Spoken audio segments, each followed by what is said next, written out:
this team, we're going to stand together and fight disease. I've come this way before, traveled through the open door, circumstances navigated the path, and life happened over.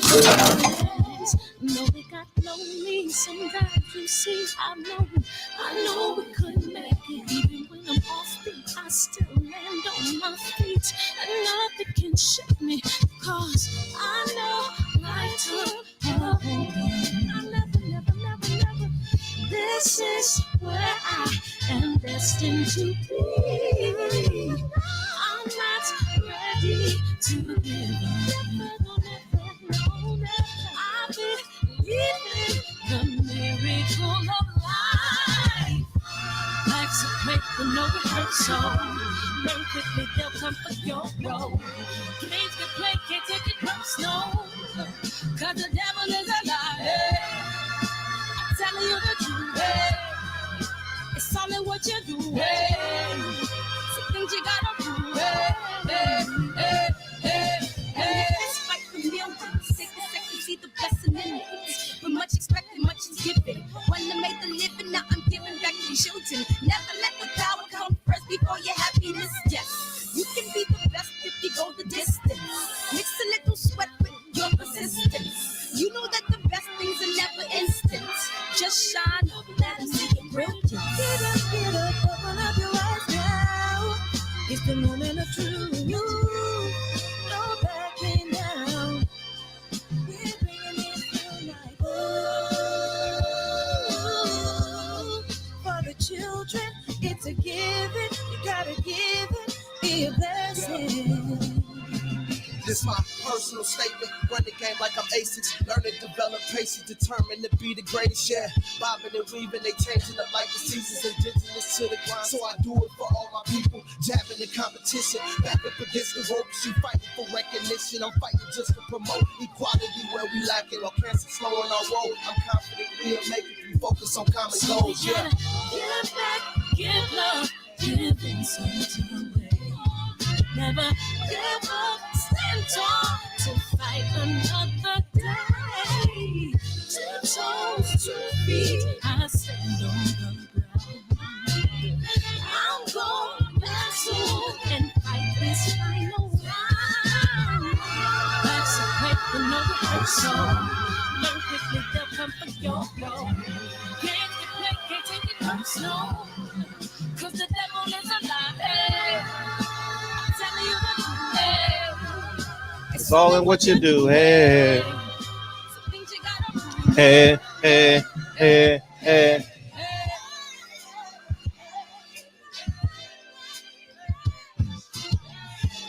What's up, love is the word. JP, but we gonna call him JQ. What's up, DB? Big Lloyd in the house. What's up, Robert Brown, man? Hey, K-Dub, Hotep, what's up? What's up, KJ? Howl on in. Love is the word, man. Hey, Triple OG, Eli.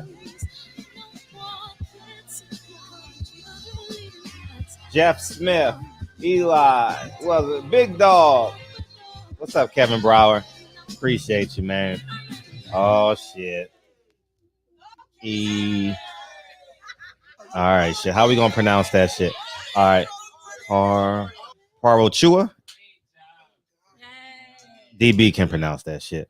At Parochua. All right, Taylor Bell, I need some help. Oh man, I appreciate you coming in here, man. So I thought we'll have this conversation. I wanted to talk about Dwayne Wade. I missed that boat, but feel free to interject that as well. If you want to talk boxing, you're definitely more than welcome. But what's up, Money in the Ghetto? I'm really like, my sensory is really up on how we marginalize masculinity and how it's embedded in our society, and it gets Oh yeah, no. This is a new channel, so I don't. You didn't get it back. I just gotta re-put it. And how it's ongoing, and we don't see it, and then we wake up one day, and next thing you know, we're like, it's okay. We so passive aggressive, so beta male. I heard and saw two things today, and it kind of take me back. Yeah, brain function. Talk the topic. Yeah. Paraguay. Okay, got it. Paraguay. Okay, thank you. Man, but man, we got to fight to get it back. We got to fight to get it back. Love is the word. You know what I mean? Shelton Moore. And I don't think your masculinity should be 99%. I think it always got to be at 100%. You know, because if it's 99%, what is that 1%? If it's 95%, what's that 5? What is that 5% mixed with, you know? And I got two clips I want to show y'all. But I know we're not at least a half capacity yet, so I'm just gonna filibust for a couple of minutes. But yeah, man, today was good. Hopefully everyone had a great holiday, spend time with your family. I quarantined today, so I gotta go take a test tomorrow and see how that comes out. And I feel fine though. So so that's it. And hopefully you guys ate a lot of barbecue, you know. Hopefully DB and ate a lot of pineapples and you know, grilled some almonds, you know, all that good stuff. What's up, Presidential Mike?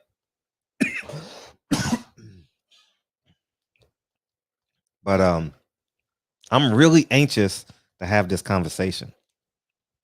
And shout out to Bill Haney for coming in the shop yesterday. Truly appreciate you coming in here, man. It's pretty dope, man. People walk out the ring and then come into the barbershop, man. That's pretty dope. So and it seems like that's going to be like a regular occurrence now, you know. So you went to work today, Big Lloyd? I got that double or that triple or that time and a half. Good work. You know, I never minded working on holidays, but I was a school teacher. But in terms of me training, I never mind training. Oh, I'm good. But you know, you go to Vegas and shit, you hang out with people and shit. You got kids, so you got to quarantine. So, but I'm great. Yeah, everything is great. Let's stay on topic tonight. So we got 52 people. I know it's gonna be, I know it's gonna get bigger, but I just gotta share this shit with y'all, man. It's a Carcino video. Let me share this with y'all. This is Steven Jackson. And I was just perturbed at how he defined masculinity. And it kind of threw me in a loop. And by no means that this is an attack on him. I'm just pointing out the facts, y'all. He's just the guy that said it. I'm not attacking him for no obvious reason, but it kind of threw me in a loop. What's up, Cameron? What's up, Fred? Do you think Demetrius Andrade should fight Jaime Munguia? Yeah, to get a marquee win. Yeah, shit, he should fight me. I'm more popular than his last fighter. Oh man, you know what I mean? But Steven Jackson said something, and I'm very interested that it's at 8 minutes, right? 8 minutes. Let's go to 8 minutes. All right, let's see if it's here. Funny, man. It was funny, but all y'all still saying trying to egg on the baby with good hair. Hey, bring your girl around him. Watch what he do. Exactly. That's funny, man. Yeah, he gonna choke him. That is funny. Yeah, man. If you want your bitch choked, go to Mac, choke a bitch barn. All right. You think this is So this is the commercial. I'll let the commercial play.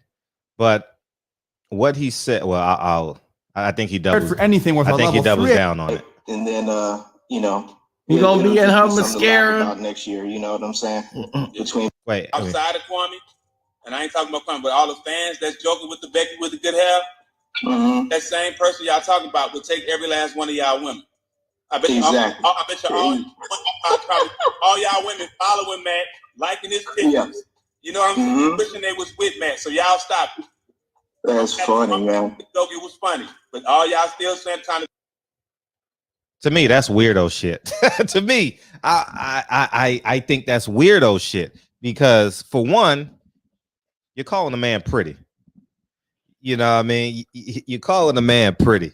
You know what I mean? And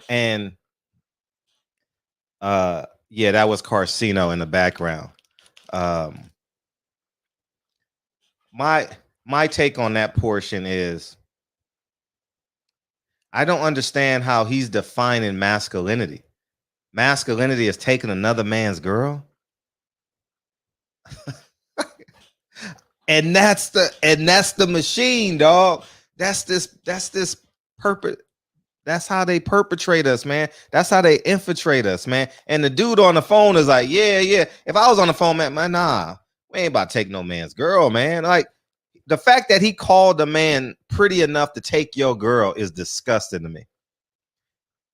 You understand? Like, I don't have conversations like, man, I'm gonna take that. Nah, man. I think that's high school shit. I know we get egos and shit. I get it, but in real life, he just standing up for his homie. Nah, man, not like that. But that's why we're gonna have this conversation, because I think it's a good conversation to have.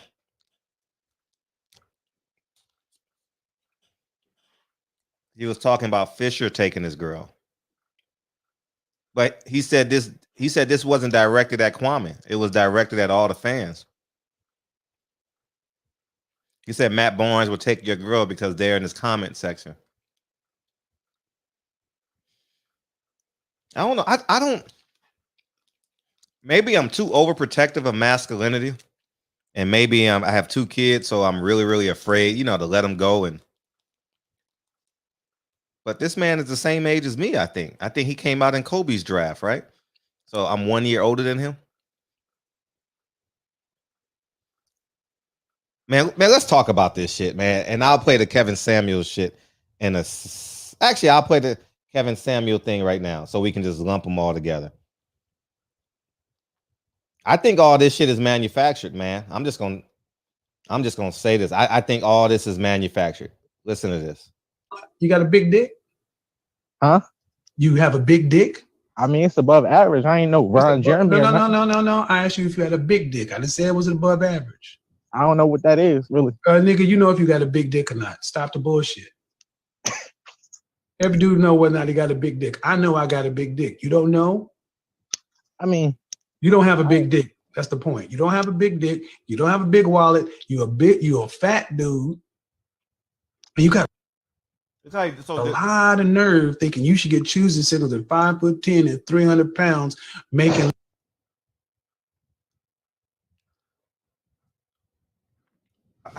I'm dog.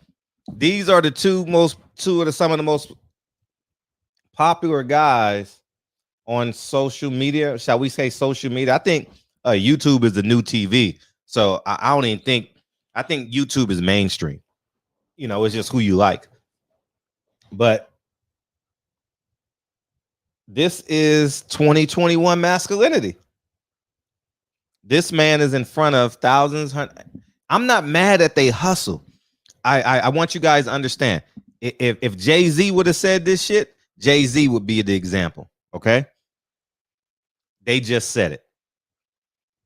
And to me, I'm kind of bothered by it. I'm real bothered by it. And I've never seen a man so persistent on asking that question. I've never asked that question. First off, I've never walked up to a man jokingly in a joke. No, I've never. No. I mean, I've talked about my manhood, but I've never been so persistent. And I know it's a cop, but I just saw it today. So it's not. I don't know when it happened, like about a year and a half ago. So I heard, but the fact that he has gray in his beard, y'all. He has gray in his beard, And I'm more concerned with masculinity, man. Like, that's what I'm concerned with. Like, we got Dwayne Wade say the woman is the head of the household, and he's a Christian. It's man, oh man. I'm doing my very best to hold up my end of the bargain. Not that I'm gonna crack. But it's it's a 48-second video. So basically he says what he said, you got that. And he asked him how tall he was. He's 5'10".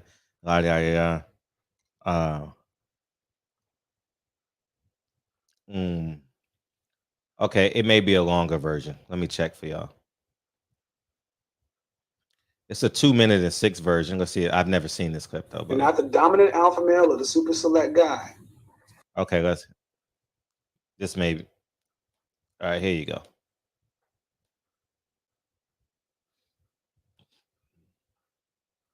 Here's a 2-minute clip.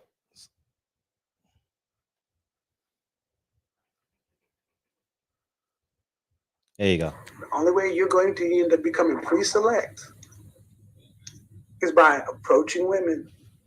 So women can tell I'm not getting no play? Anybody, all 462 people in the chat room can tell you ain't getting no play. That's the energy you're getting.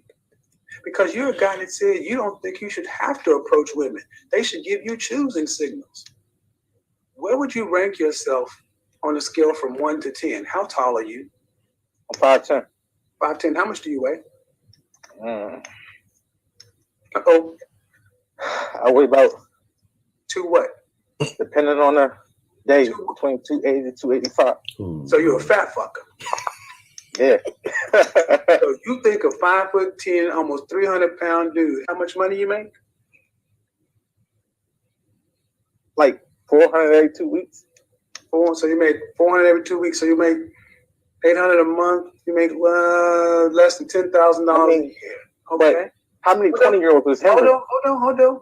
Dude, I was a 20-year-old and I was making far more money than that. In the 80s, where minimum wage was $3.35 an hour. So I need to hear it. How long? You got a big dick? Oh man. Huh? You have a big dick. All right, we heard the rest of it. Above average. I ain't no Ron Jeremy. No. That's the whole clip, basically, man.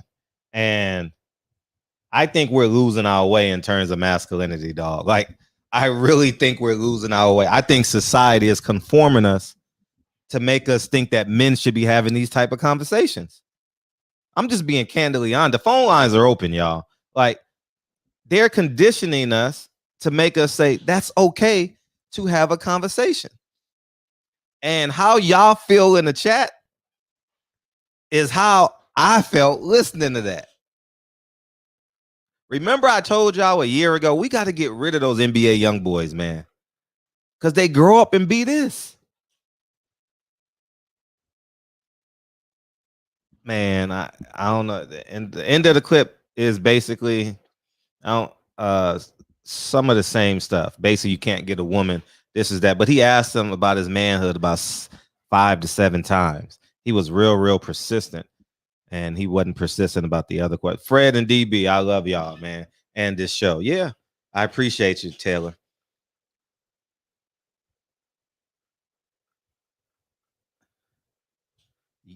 Nah. He summarizes the issue.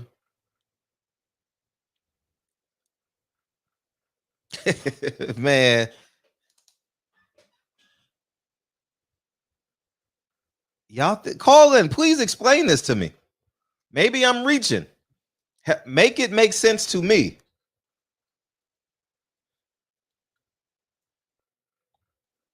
Yeah, you can call in. Oh, the number is sorry, my bad. Because maybe I'm reaching to something. Maybe I'm too rigid. But I don't think alpha males say, hey, all y'all in the chat, my boy can get y'all girl. I think that's at 43. I think maybe when you in college and shit, because you ain't got nothing. All you got is your dick. You know what I mean? But help me make it make sense. And this is what it feels like. What's up, 682? Hey, what's up, Fred? It's your boy R Money. Hey, what's up? I just called him to say, man, that Deontay Wilder lied, man. He told me he was gonna give me Doritos and he gave me Skittles. Oh, damn. I don't know why he lied, man. Man, I love Deontay Wilder. That's why I'm sitting here acting like a little crybaby bitch out every day, complaining about a grown ass man. Nah, I'm just messing with you, Fred. Nah, the subject that you're covering today is real, man. I like what you're doing. I like what you're covering. I think Kevin Samuels do kind of go a little overboard, but I think as men in America, Black men are under attack right now in several different ways, and you are right about that. So I think you're covering a good topic today. That's the reason I wanted to call in. Appreciate the topic, man. I hope we get a lot of calls in tonight and people cover it. I think tonight is the night where I want to go ahead and do my H Money impersonation. If you could go ahead and not answer his calls, and let's keep this a serious conversation and, keep it real about talking about Black men in America, man. What was you about to say, Fred? Real quick before I go. Oh, I don't know, Rod. I forgot. Okay, man. But yeah, for real, yeah. Now I just want to call in a message about H Money, man. He called in every night talking about Deontay Wilder lied about something as if his heart broken or something like that. So I want to call in and give everybody a laugh. All right, man. Keep the show going, man. I'm gonna listen in and just hopefully we get some good calls from DB, Reggie Owens, and the guys, on this topic. Appreciate you. Yeah. All right, peace. Maybe so, Rod, but I don't think you. What's up, D Hodges? D Hodges out the hospital. Good job, man. To me, it's just different. It's just different. I don't grasp. I don't grasp that, because at the end of the day, money is an attribute of masculinity. It's not like money is masculinity. It's not like masculinity is a subsidy of money. You understand? I think we got to be able to do for ourselves and have money, and all that is beautiful. I am all for all of that. But I think we're minimizing masculinity by defining it as these hierarchy. Like, let me find the word so I don't, because I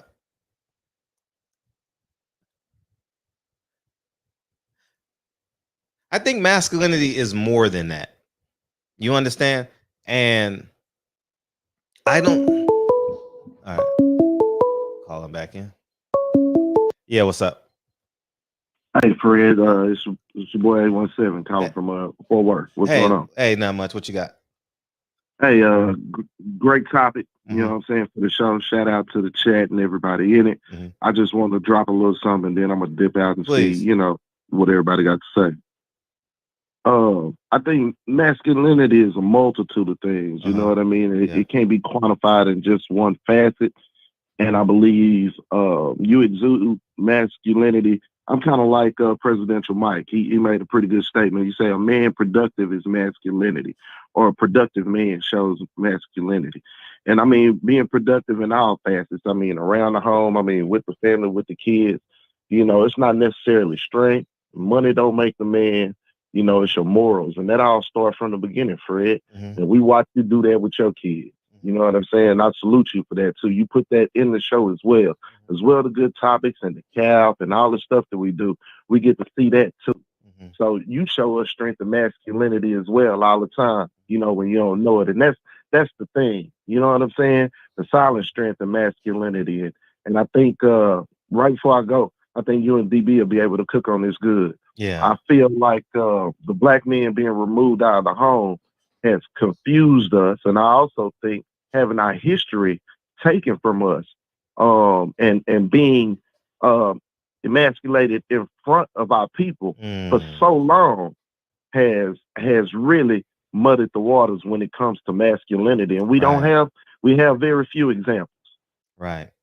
But I'm gonna back out the chat, man, and see what everybody got to say. I salute you again, Fred, and the platform, man. I appreciate you giving us the opportunity to fellowship and to grow. Mm-hmm. All the time. And for sure. All right, one time. I don't have the contextual answer, the tangible contextual answer. So this is going to be a composite of everyone. I know what it feels like. Like I don't think masculine, man, is. I think they're defining it wrong. Masculinity is another man calling another man beautiful enough to take your girl. I don't get that. And he's saying it with conviction. I don't think men talk. I mean, maybe to your boy when y'all in the car going together, but when you're broadcasting this to the world, I think we're throwing darts at masculinity on some level. You know, what's up, Kev? What's up, Kev? Yo, Fred, what up? Hey, yeah. Man, so I don't think that this is just a black man thing. This is a whole men thing. Masculinity has been under attack for a while now. And I think that as far as us, just like the older generation, we need to get our boys to start doing boy shit. None of this like weird ass shit that they be having or whatever, like boys doing. Like we just need to keep our boys and just try to raise them up as men. Cause man, dude, this shit is so bad out here. And I don't know what the fuck Steven Jackson was on. Oh yeah, and as far as Kevin Samuels, right? I never saw that clip, but I will tell you this though. So I actually know that dude, Kevin Samuels, right? I don't really know him, but we had lived in the same or whatever apartment complex, right? And you know, everybody had thought that he was sweet, but and I had or whatever, right? Spoke to him a few times, just within whatever, passing or whatever. It's like, hey, what's up? But man, I don't know what the fuck is up with that dude though, man. But most importantly, man, look, for us men, every man that is listening to me on this, if you have sons, keep them doing boy shit. Most definitely teach them, dude, mold them, because dude, this world, it's not built for men now. They just want to make everything feminine, and this shit is just fucking annoying, bro. I cannot stress it enough, man. I have two sons, the ages 2 and 3. Dude, I got them motherfuckers playing in all kind of dirt shit, fucking helping me with all kind of shit. We watched the car together, man. Everything, bro. Just keep y'all boys into doing some boy shit, man. And that's my call, Fred. I'm out. Peace. Yeah, appreciate you. Yeah, man. He didn't ask him what type of skills does he have. How do you for real? Think about this for real. That's after the fact. What he's asking him is after the fact. You understand how big is your manhood? That's after the fact. That's post-surgery. You know? Characteristics. What's up, TB? Oh shit. The fish. Yeah. A man's masculinity is measured by his productivity. And that's a bar in a conscious hip-hop song because it rhymes. What's up? Yeah. The last caller was talking about keeping your boys in some fish tank. Now this damn dog want to go get in the water dish. The last caller was talking about keep your boys in some boy stuff. Man, I served in the military with some dudes that you would never suspect was like that. I mean, these dudes would be the first ones out the tactical vehicle, first one shoot. Some of the baddest dudes that you could think of. You know what I'm saying? Just full of medals. Be the first ones in the mud. Some of the fastest running dudes. Everything. Best shot. The epitome of a soldier. Married to another man. When they started, when they took away the don't ask, don't tell. Mm-hmm. You know what I'm saying? And some of these same ones would be cross-dressing, you know what I'm saying, outside of uniform. But you put the uniform on and you go deploy. This is one of the ones you didn't want to cross. You would not know he was gay unless you told him. Unless he told you. You know what I mean? So that making boys do boy stuff, that ain't it. What it is you're gonna have to stop. You're gonna have to limit what they are exposed to in this climate. The way that this media and all this stuff is they're conditioning these boys, black, white, whatever, black, brown, white, all of them. They're conditioning these kids at a young age. You got to control what these kids are being subjected to. Oh no, these kids can make a choice for themselves. They know that they can know at the age of 2 what they want to be. No, that's a damn lie. At the age of 2, this kid need to be playing with Legos, not worrying about who, gender identification and all this other kind of crap. Right. I remember growing up as a kid, if being a boy, if you put your hand on your hip, you got a beating. I remember that. I thought about that in 30 years. If you sit there like this and have to turn your head and your wrist had to do this, that was a beating. Because you let your wrist fall. You know what I'm saying? Ain't no broke wrists in this house. You know what I'm saying? My grandfather, you ever been hit so hard you actually saw stars? Yeah, the silver things. Yeah, my grandfather, I didn't see it coming. Because I happened to do this. I turned back around. I didn't know that old man was that fast. You know what I'm saying? So no, man, you're gonna have to monitor what your kids are subjected to, and that clip you played, man, Kevin Samuels, that was some gay stuff. You don't ask another man what he got between his legs. Why you want to know? I don't get it. Why you want to know? What you want to know for? You must want it. You know, I'm starting to see now.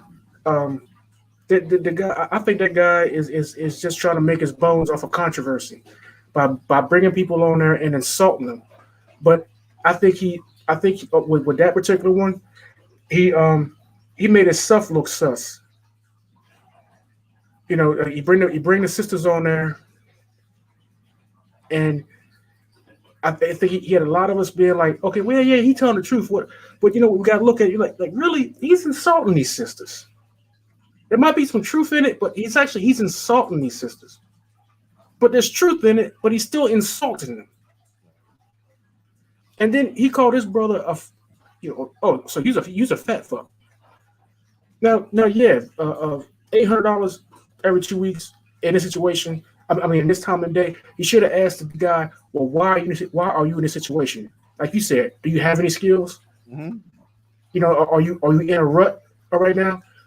Then you're gonna insult the guy, not ask him why is his situation. Then you want to ask him about what's between his legs, like you RuPaul or somebody.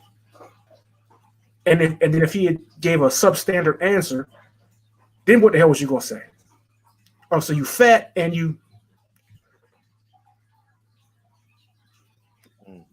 You know, if this guy had a mental issue, that after he got off the phone, he would go off and blow his damn brains out because he's been humiliated on a dude's got a pretty decent platform. We gotta do better. I'm not gonna hold the line though. Peace, bro. I appreciate it. You said you let your son sit down and pee, man. I never even had that thought. I never even had that thought to let Lincoln sit down on the toilet and pee. I ain't never had that thought in my life, you know. And I think, and this is just me thinking in a stream of consciousness. So correct me if I'm wrong. The independent women narrative. What's up, Monty? I see you in the chat. What's up, Patty and Unique Don and Love is the Word, and Patricia should be in here shortly. That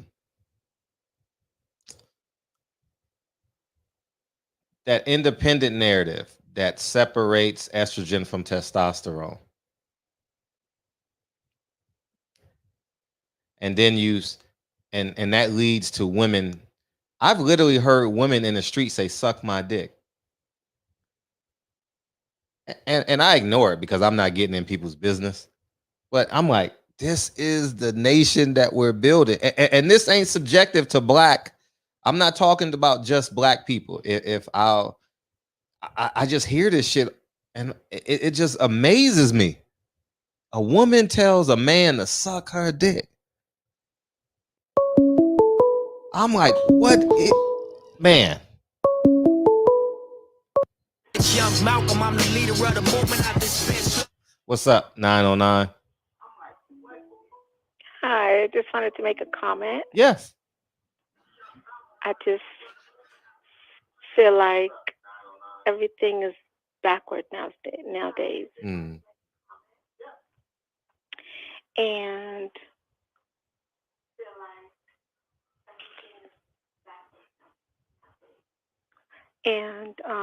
I feel like they are attacking our black men, feeding our ladies things that is not actual and factual. And everybody is grown and they are still like allowing for this to happen.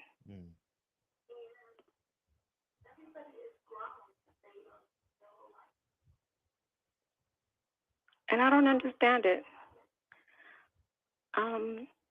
It's quite sad, and we all need to wake up. Everybody talks about this attack that's happening to our black men, to our black women, but we are consistently still attacking one another. And I don't know when everybody's going to wake up.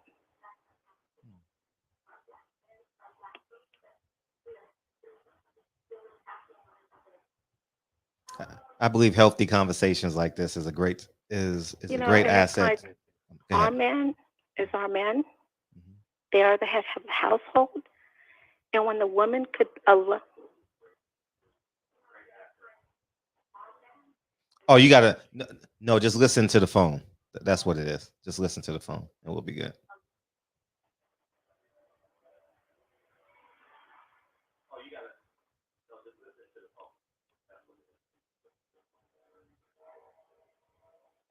Okay. Now just you and I. No one else is listening. All right, go ahead. So that, like a lot of women need to allow for their husbands to be the head of household. And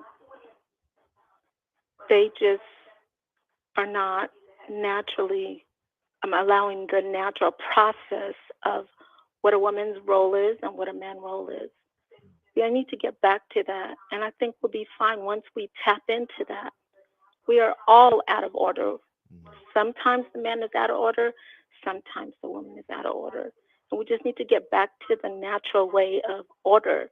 The role of a woman and the role of a man. Right. That's it. I appreciate you. God bless you. Thank you. Likewise. Appreciate you calling in. Don't be a stranger. What's up, Broderick? What's up, Fred? How you doing? How you feel? I feel all right, man. I just, and what I was saying in the chat was, I think that the end of the clip that at least I've seen of Kevin Samuels, he basically tells the guy, you can't have all three things going against you and expect that women are going to approach you.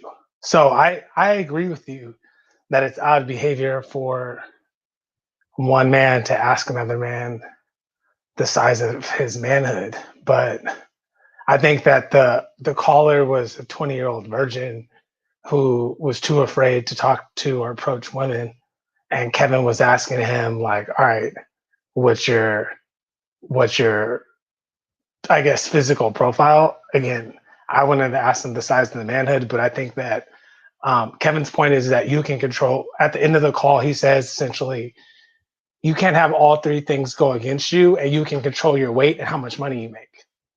And so I think that, but I don't necessarily think that has to do with masculinity per se. That's what I'm saying. That's not. Go ahead. That's a I think go ahead. But I'm getting more clarity as you guys talk. I'm getting more and more clarity. But Fred, the guy was calling because before, this is my understanding, because I didn't watch Kevin's show years ago, but years ago Kevin used to talk to men, and a lot of the men, I think Kevin calls them incels, or I don't even know what that means, but I think he talked to a lot of virgins and men that struggle with dating women. And so the guy was calling in, and earlier in that clip, he talked about struggling, being able to talk to women or expecting women to approach him. And I guess that's the context of the advice Kevin was giving him, was like, all right, you need to get your weight in order. You're 20 years old and you're 280 pounds and you're only 5'10", and you only make $11,000 a year, whatever the guy made. And his advice was, those are two things that you can control, and that's going to help give you more confidence when you approach women. And I think that was the full context. But I think in general, I think that for me, when I watch Kevin Samuels, it's entertainment. So if he was nice to the callers, no one would watch. And I think that, and this happens with men and women, but right now his show, I guess, is focused on women, is that a lot of people operate in this society and they're highly unrealistic with what they bring to the table. And just because they want something doesn't mean that the social marketplace views them in the same light. And so like a lot of times, I don't know if you've seen a show, Fred, but in essence, I've never watched a full episode. I've only seen it in clips. And in that sense, he only allows people to call in who disagree with him. And most of the women say that they want a six-figure man. And the reality is like less than 10% of all men make six figures. And so not everybody's going to get someone that is making six figures. And the median black man salary is like $40,000. So half the black men in the United States make less than $40,000. So when women are calling in and they may be in their mid-30s, have 3 or 4 kids, or they may not fit the physical profile, whatever, he's just telling them that that's an unrealistic standard. So, you know, it's harsh, and he's definitely mean, and he's very curt and to the point, but I don't think he's lying. So like, I know that as someone that makes more than six figures, that was single a majority of my 30s, I wasn't dating women with kids. For what? You know what I mean? Like, so it's not, and I don't think that I was the exception. And a lot of my colleagues and friends weren't really signing up to do that either.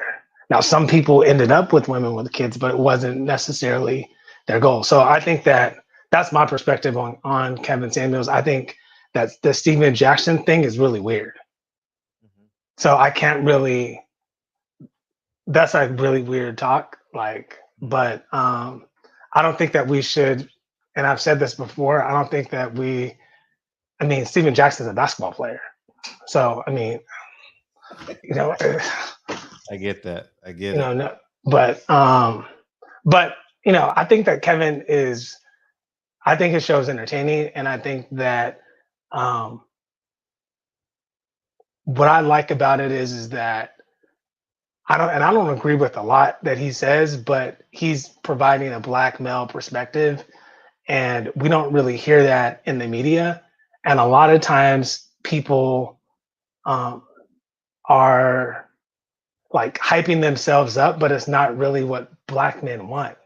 You know what I mean? Like, I've never had a conversation with one of my friends where the first thing they mention is like, oh yeah, the girl's got a PhD or she's got her master's. Like, that's not really something that we discuss as men. So, but a lot of women lead with that. And so I think that Kevin's tapped in to that market, and he's a lot more entertaining than he was before. If you go back and watch his old videos, which are pretty hard to watch, in my opinion.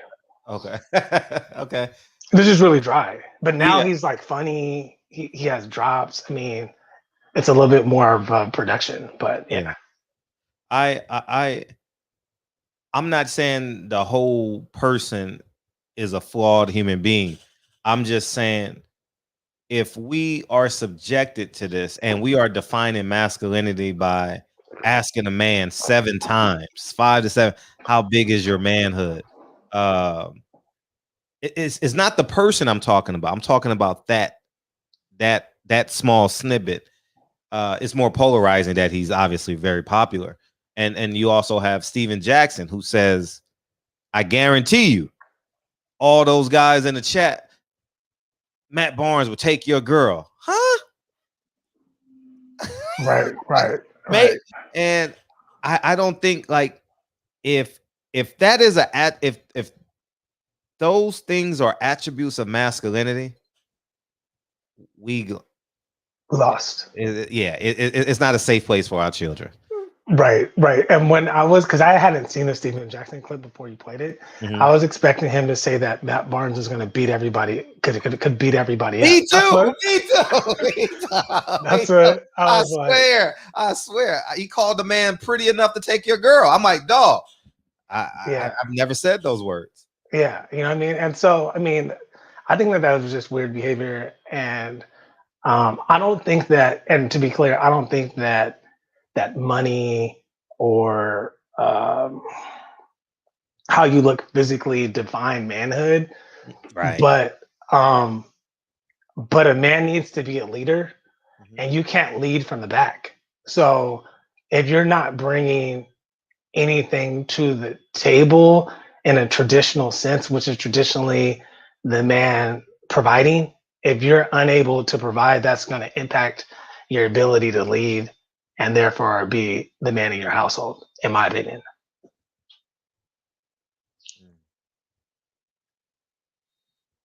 I mean, I agree with that. I'll read it because some people are just driving and they're not watching the screen.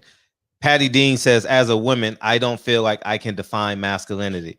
However, I do know when I am in the presence of, I soften up, I feel secure, and I feel protected. I think and just off the top of my head, I'm thinking of you know that thing, masculinity, and you got the branches. What is that called? You got masculinity, then you got prongs. I don't know. A tree. A tree is called a tree. Okay. So you got masculinity, like protect, create, lead.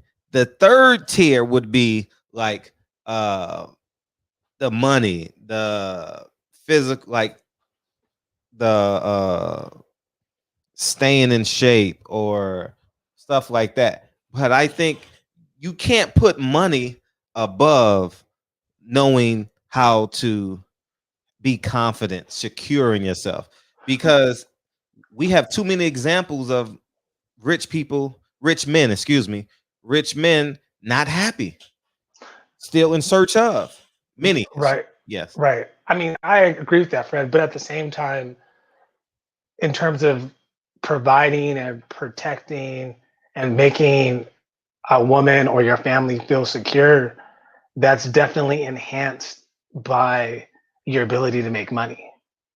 And so that if someone, like when I deal with my clients, men who aren't working or men where they aren't working, but their woman is, a lot of times they're very insecure. And a lot of times they have to take a slight back seat because they know that like they can't pay the rent or the mortgage without their woman. And so but I'm not saying, but if you put the money before those characteristics, you'll do anything for the money.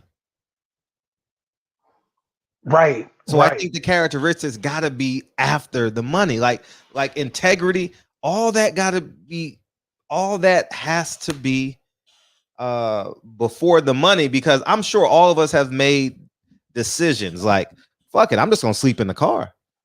I mean, or I'm hungry, but I know if I borrow this $10 from this man or woman, they're gonna make me feel like shit. They're gonna make me feel less than the man. So you know what I'm gonna do? I'm just gonna silently go to the food bank, do what I need to do.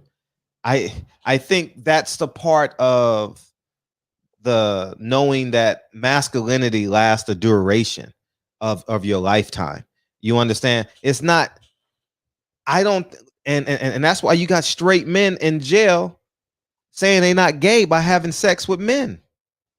You're gay because they put other characteristics before. Oh man, I'm in jail, I just want to do what I need to do. Then when I get out, you don't just, that shit don't go away. Right. But I think, Fred, and again, I'm not an expert in this, but I think that none of us, I mean, I think we all need to be an expert in masculinity though. But I think that if it's just a man himself, it's easier to take those principle stands, right? And so, but if you don't have financial freedom or you don't have FU money, like if you have your family sleep in a car, I think that your wife and your kids may look at you different because you're not providing and protecting, in my opinion. Sure. And so like a lot of times when a lot of my clients are tenants, so people are calling me and, I get to see the text messages between themselves and their landlord, and they're begging the landlord to make compromises because it's either you don't have enough money really to move and get out the situation, or you pay your rent or withhold the rent and you risk the chance that you get evicted and now you have no housing. And so I think that money plays a huge factor. And I think that if you're struggling as a man or you're not going to work or you're unemployed, I think a lot of people lose respect for you. I think they will lose respect if they're not on the internal workings. I strongly believe that when a woman has a man that is in tune with this masculinity, she will go work at Starbucks for 6 months, McDonald's, Burger King, whatever it needs to take to keep a quarter tank of gas in the car. And when he figures it out, because he has these principles about integrity, honesty, making money the right way, making long-term decisions, instead of being short-sighted, I believe that the success will be sustainable. Right. I mean, I don't really disagree with that. I just think that it's hard to lead from the back. And so, if within that 6 months you're able to get back on your feet, that's one thing. But if that 6 months turns into a year, turns into 18 months, turns into 24 months, 36 months, your spouse may lose respect for you. Yeah, but if you're talking about 24 months, 36 months, 5 years, he's figuring it out along the way.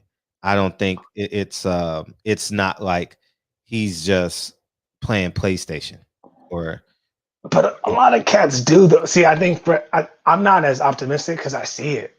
So I mean, I think not necessarily playing PlayStation, but a lot of people don't have any results, or there's nothing tangible to show. Generational masculine, and that's where generational masculinity comes in.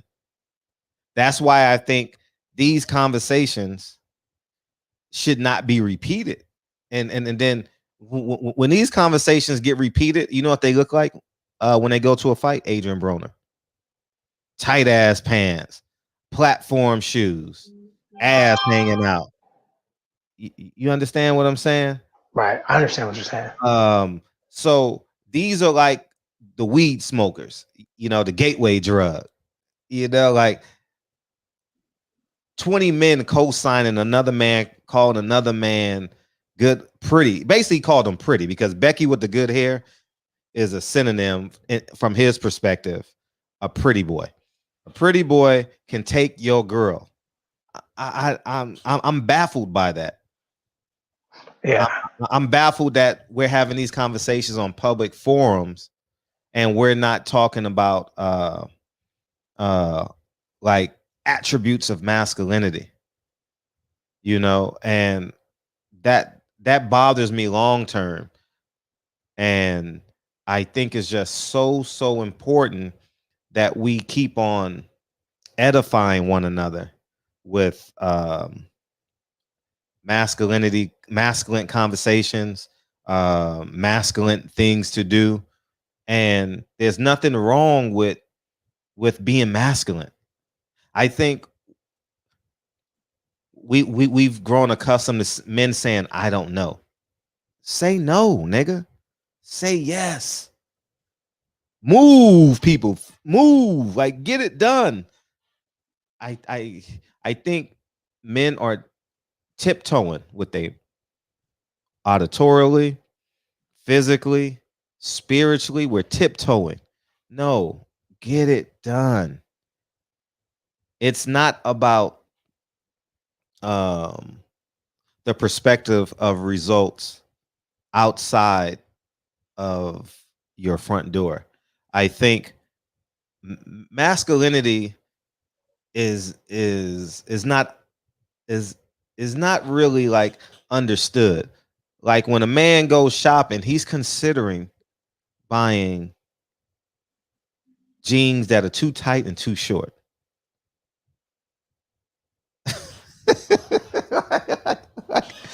Like for example,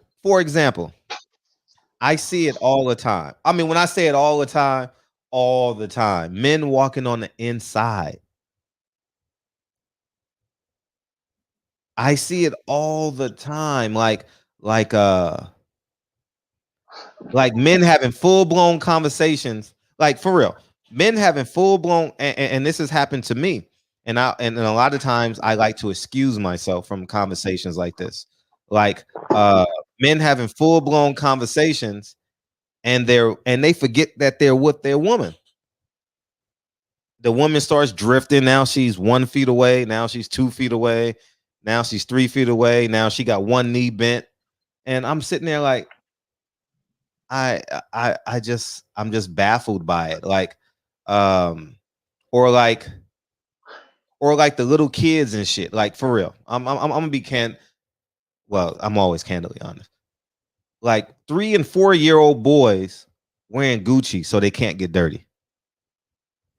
Right. That is the same thing that Steven Jackson said. Right, but I mean, Fred, some of this comes down to parenting. So, like, if your dad, the whole point about masculinity, it has to be a generational thing. You can't skip masculinity. You can't skip a boy playing at 3, and then when he gets to high school, you gotta say, "Oh, you got to be a man." No, it's you feed it every day, like, and you have to be the example of it. Right, but sometimes, like the sidewalk thing, a lot of people just don't know, and so if you don't know, you don't even know that's the catch. No. Every man should know. But what I'm saying though, Fred, is if a young man grew up in a household where there wasn't a man in his household, if another man didn't tell him, he's not going to know. And so that's the catch, regardless if the man is in the house. That's why I'm saying this trickle down stuff. It trickles down into, well, I ain't got to see my kid till Saturday.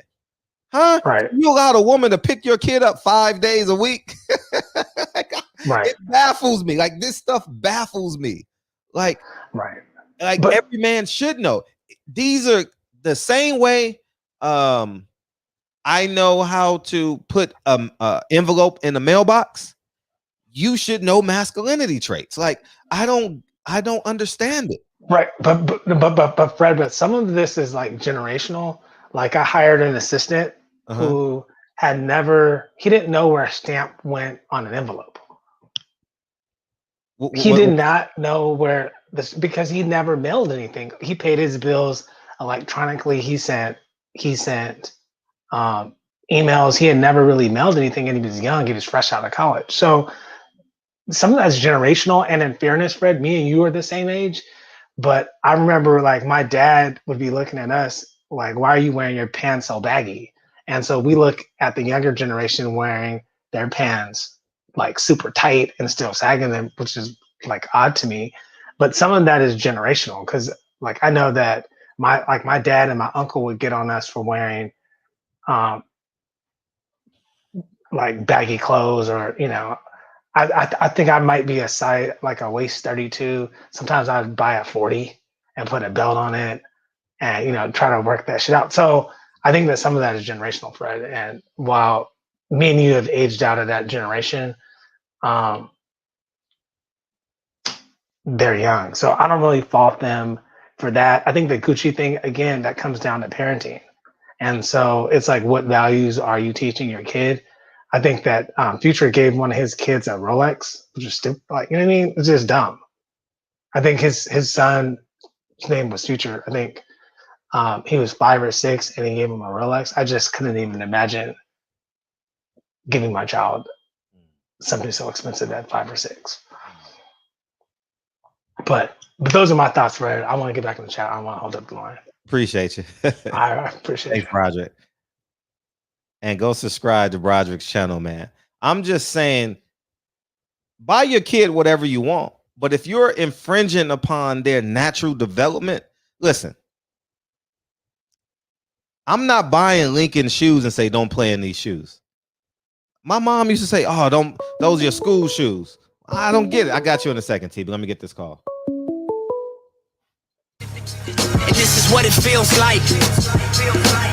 Hey, what's up? What's up? Well, what's happening, Fred? How you feel, man? I'm feeling good.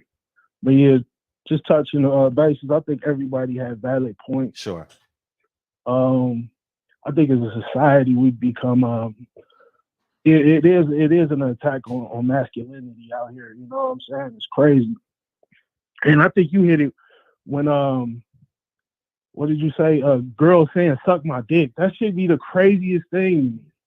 Like, and I hear dudes calling each other bitches and shit. Like, bitch, you trying to play the game? I'm like, what kind of, that was a fade off top growing up. Like, you know what I'm saying? That was a 30-second off top. Like, it's so everything is in reverse to the point. It's just, I don't know where the future is headed. But I mean, we just got to, as a man, you got to take care of your household and be an example. You know, I don't know if we need to bring back certain things, fishing trips. I mean, if you eat meat, hunting trips, stuff like that. Even with the women, cotillions. I remember that used to be a thing. I think Mexicans only have that shit now with quinceañeras, but I don't even think they got cotillions and stuff like that no more. So, because I mean, yeah, it's definitely an attack on masculinity. What Kevin Samuels said, I mean, that's his show. When you call in and be critiqued and all that shit. I mean, he did go too far. Like, nigga, you know what I'm saying? I'm not asking a nigga how big his dick is that much. If I'd have been like, bro, you only make $800 a month. If you ain't got a hammer, you out of there. You know what I'm saying? Like, so, I mean, this situation, it is crazy out here.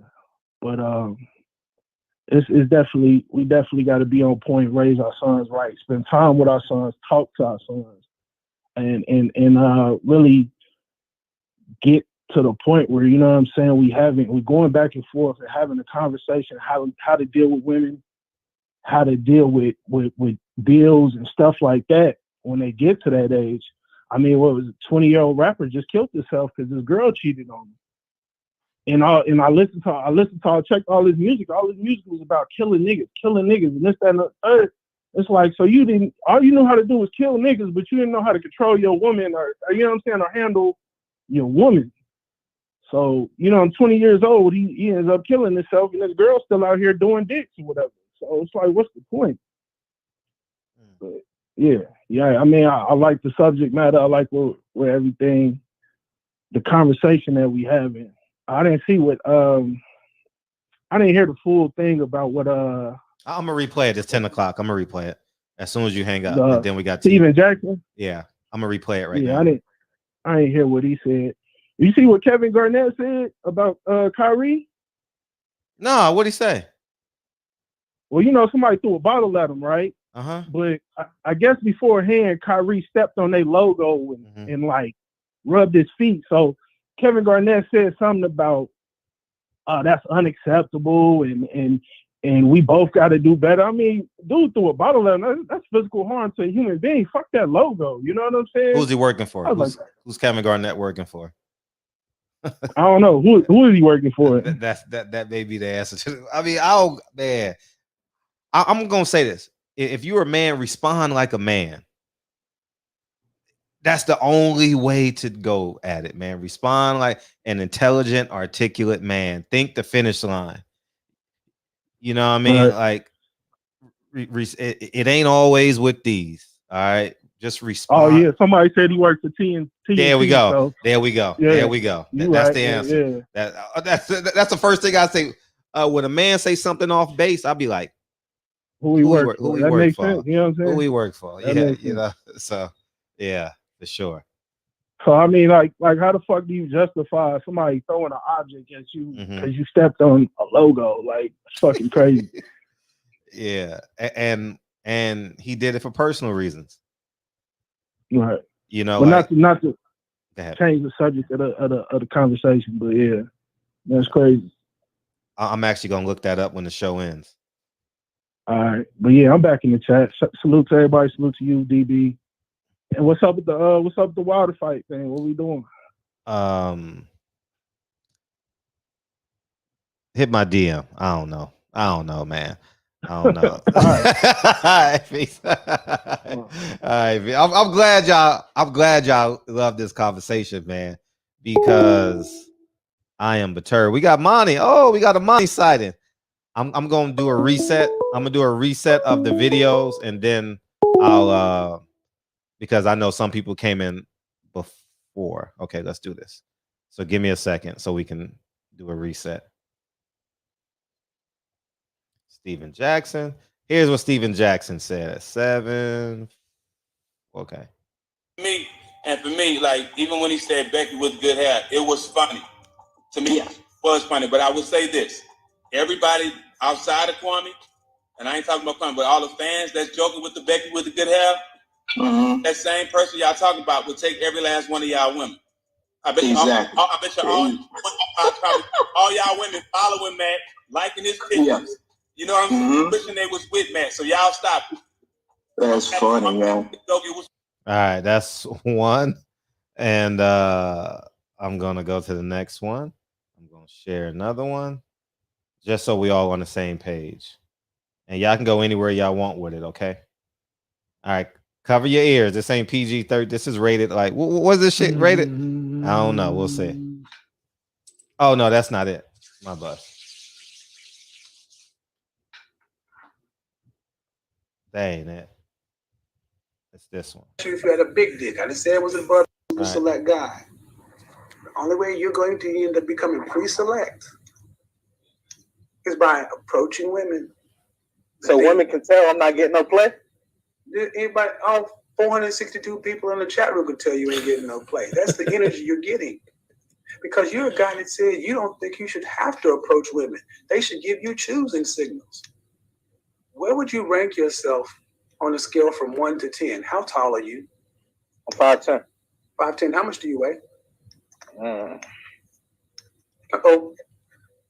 I weigh about Two what? Depending on the day, between 280 to 285. So you're a fat fucker. Yeah. So you think a 5'10", almost 300-pound dude, how much money you make? Like 400 every 2 weeks. So you make 400 every 2 weeks. So you make 800 a month. You make less than $10,000 a year. Okay. How many 20-year-olds was him? Hold on. Dude, I was a 20-year-old and I was making far more money than that. In the 80s, where minimum wage was $3.35 an hour. So I need to hear it. How long? You got a big dick? Huh? You have a big dick? I mean, it's above average. I ain't no Ron Jeremy. No. I asked you if you had a big dick. I didn't say it was above average. I don't know what that is, really. Nigga, you know if you got a big dick or not. Stop the bullshit. Every dude know whether or not he got a big dick. I know I got a big dick. You don't know? I mean, you don't have a big dick. That's the point. You don't have a big dick. You don't have a big wallet. You're a fat dude.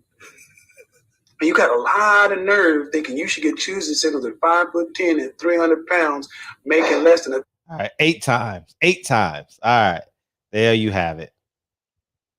Show is reset. What's up, Monty? How you been? How you been? Wait, you hear me? Yeah, we hear you just okay. fine. Hey, chat. Before I touch on the videos, I wanted to talk about something y'all said earlier. And I think the problem with men or with women being masculine, I think it stems from just being in single parent homes. When you see when you're raised in a single parent home, I feel like mothers, because most of the time we're with our mothers when you're in a single parent home. I feel like mothers should always have a male example for the men and for the women, or for their sons and for their daughters. Most of the time you think, I need a male figure, or they don't think about it at all. But when they think about it, it's, I need a male figure to raise my son. Well, you need a male figure also to help raise your daughter. Because a male figure is also going to show your daughter what a man is supposed to look like, what a man is supposed to treat a woman like. Even if that man is not with the mother, there needs to always be a male and a female figure walking in their divine masculine or femininity to show the dynamic and the polarity of masculine and feminine energy all the time. But we don't see that when we're raising our single parent home and our single mom. All we see is a strong, independent woman, and this is what the fuck she got to do, and this is how she make it happen. That's all we see. So then when you see that, you lose, oh, this is how a man, or this is what masculine energy looks like, this is what feminine energy looks like, because your mom is being all of that. And it's not a bad, I mean, it's bad in terms of that's not what we should be seeing, but she's doing the best she can. There's no rule book for this shit when you're a single mother. So I just want to throw that out there, because it's not always black and white. Sometimes this is what I saw. And then I saw you say something about working at, like Burger King, and then the men in the chat, they were saying, it depends on the woman and if she'll ride or die. I'm telling you right now, I'm not working at no Burger King for no man. But that's because I know how my hustle is. If a man can't match my hustle, then I don't need to be with him. If he can't at least match my hustle and my hustle, I will never go work at Burger King. Nothing wrong with Burger King if you work at Burger King. I just know how to get up and go get mine without going to Burger King. So if a man asks me to go work at Burger King, that's not the man for me. So I understand when you say, a woman will go work at Burger King if a man is asking her, but you got to look at the type of woman you got. What's her hustle? Can I match that? If not, I'm not equally yoked with her. So that's just how I feel about that. And then the second guy, well, the first guy, what's his name? Steven Jackson. Okay, I feel like he was just calling Matt a pretty boy. And that was just on some gay shit. But I don't think he meant it like that. But that was just on some, like, he's a pretty boy. He could take, but he may have meant that, like, he got enough money to take all y'all females. And then the second video, sometimes I never agree with his approach, but I do agree with some of the things he's saying, because he's basically saying, be realistic in your wants, your expectations, and the thing. Now, he shouldn't have asked the man how big you are, but I think he's being realistic in that Because I've seen women call in and he says the same thing. So you make this much, you live with your mama, you do this, you did it, but you want a man that makes 6 figures. You want this, like, be realistic. And one thing that men and women get misunderstood is just because you're being realistic doesn't mean you're settling. I feel like you really need to be equally yoked. And equally yoked is subjective. You know, it could mean same money. It could mean a whole bunch of different things. But if I bring this to the table and the man is not at least bringing this to the table, then what? There's nothing for us to talk about. Or if I don't bring this to the table, but I want to bring a man to bring A through Z to the table, is that realistic? Like, if I don't have this, if I don't fit this bill and fit this bill and fit this bill, but I want a man to bring everything that God has to offer under the sun, whoa. Like, is that realistic? And I think that's all that the second. Now, his approach is gay as fuck, but I think he does challenge people to just be realistic about what you're talking about. That's all. Okay.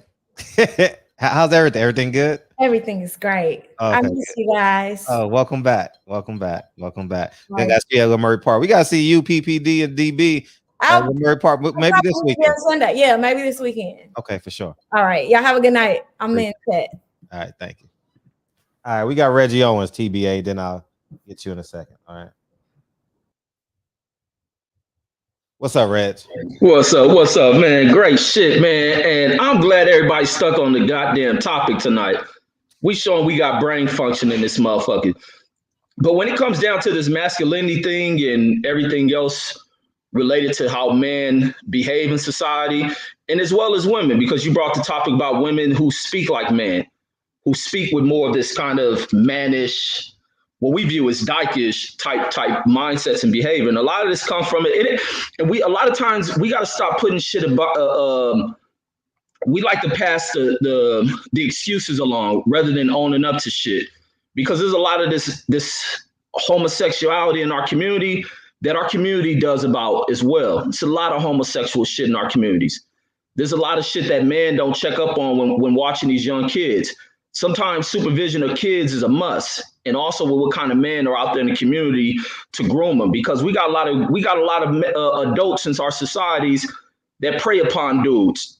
We got women that prey upon little girls, and we overlook that shit, and we pinpoint it towards the TV as being our excuses for not dealing with the problems in our communities. There's grown women out here hoeing all sorts of young girls, acting as if that's their little daughters and this and that, and got no relation to them, but doing all type of ill and sick shit, trafficking these girls. We deal with the whole aspect. When I was coming up, we dealt with the shit where I was hearing girls, and I used to hear this shit in church, which was the funny part about it, where it be girls, like teenage girls, how they have the kids that sit upstairs so they ain't disturbing the church. And when you see these girls who come together and they congregate, they're like teenagers. I'm probably like an elementary school kid back in the late 80s. And hearing the girls talking about, you know, I don't need no man, I'm gonna have a kid on my own. And as a kid, you think nothing of it. It's like some, well, shit, the Virgin Mary didn't have Jesus ain't have a father. So you think some shit like that. Maybe she can do it. And that becomes a conversation. So you go through these generational acceptance shifts, like for girls that kind of start becoming the run-of-the-mill conversations. I don't need no man. Then you have Black women who worried about what the kid hair look like. Some of them want to mix their kids with Mexicans, and you start hearing a lot of that shit. So then we start dealing with the lacking of pride within our community. And then we go into the era where we start calling girls bitches and hoes. So we begin to devalue one another. And then now you move to another generation. And even with me, it ain't come from my household to where the way I start being in relationships, like it'd be nothing for me to let a chick go. I'm flawed like a motherfucker. And that's part of being flawed with masculinity as well. Far from that fruitcake shit, but the fact that I don't give my very all to trying to hold on to a relationship. Once the bullshit starts, shit, we can both walk from this mug. And that's not the way that a man should be about in a relationship. And that's my flaw from when it comes down to that aspect of masculinity. But there's many flaws that a man goes through when it relates to masculinity. Masculinity ain't something that, like you said, ain't nothing you develop overnight. Ain't nothing you develop as a man. That shit has to be groomed. It has to be processed. And you got to be seasoned. Somebody got to be out there seasoning. folks on how to be men. And it's a lot that ain't there. A lot of these families are broken. Women find any reason to run away from a relationship, and therefore that's going to affect them kids. Men find reasons to run away from relationships, and that affects. I run from relationships. Well, I don't really run from them. I let them go, but my kids are always with me, and I know what's out there, and all the reasoning behind keeping my kids there. I know not to make my kids anything like me. I know where to prepare and guide them towards. I want my kids to love who they find. The other thing, like with the Kevin Samuels shit, and it shows the flaws in society where he talks about the 6-figure, this and that, but it's people trying to find love towards the midlife point in their lives. Where's people developing love from the early points of where you ain't got shit? Love don't start off where you big time making bread and shit. That ain't true love. That's just people looking for sponsorships. Love starts at the bottom, and sometimes you need to find that. If you getting it from the mud versus somebody coming in there when you got that shit. So, but my thoughts on masculinity is a fully ran process from when that kid is born, when that child is birthed. That process began when he's a young boy. And he's groomed by men. He's nurtured by women, but at some point, then women need to learn when to pass that young boy off. I see a lot of homies who grew up with women who, grew up with single mothers who caught up in fashion and doing all this and shit, making sure they got the labels and shit. And I've seen how many of the homies turned out in adulthood. Can't do shit. They don't function right as men. They spend more time worried about grooming and fashion like a woman and shit. And many of them exhibit fruitcake type personalities, but may not be fully on that fruitcake shit. You see a lot of flaws, and it'll come from programming. I know a lot of people like to go in with the programming shit, but what I see, it comes from what we do in the community. You deal with peer pressure. Some of these other kids we allow our kids to play with, to where we ain't around them. A lot of influences, like I say, a lot of my influences on shit ain't come from my household. My mom and dad ain't pushed that shit.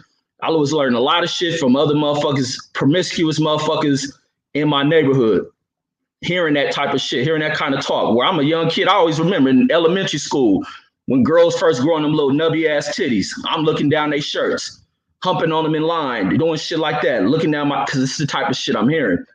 And it starts to affect you as a kid. So sometimes you got to watch what type of shit is coming out the community. You got to watch these kids on what they're around.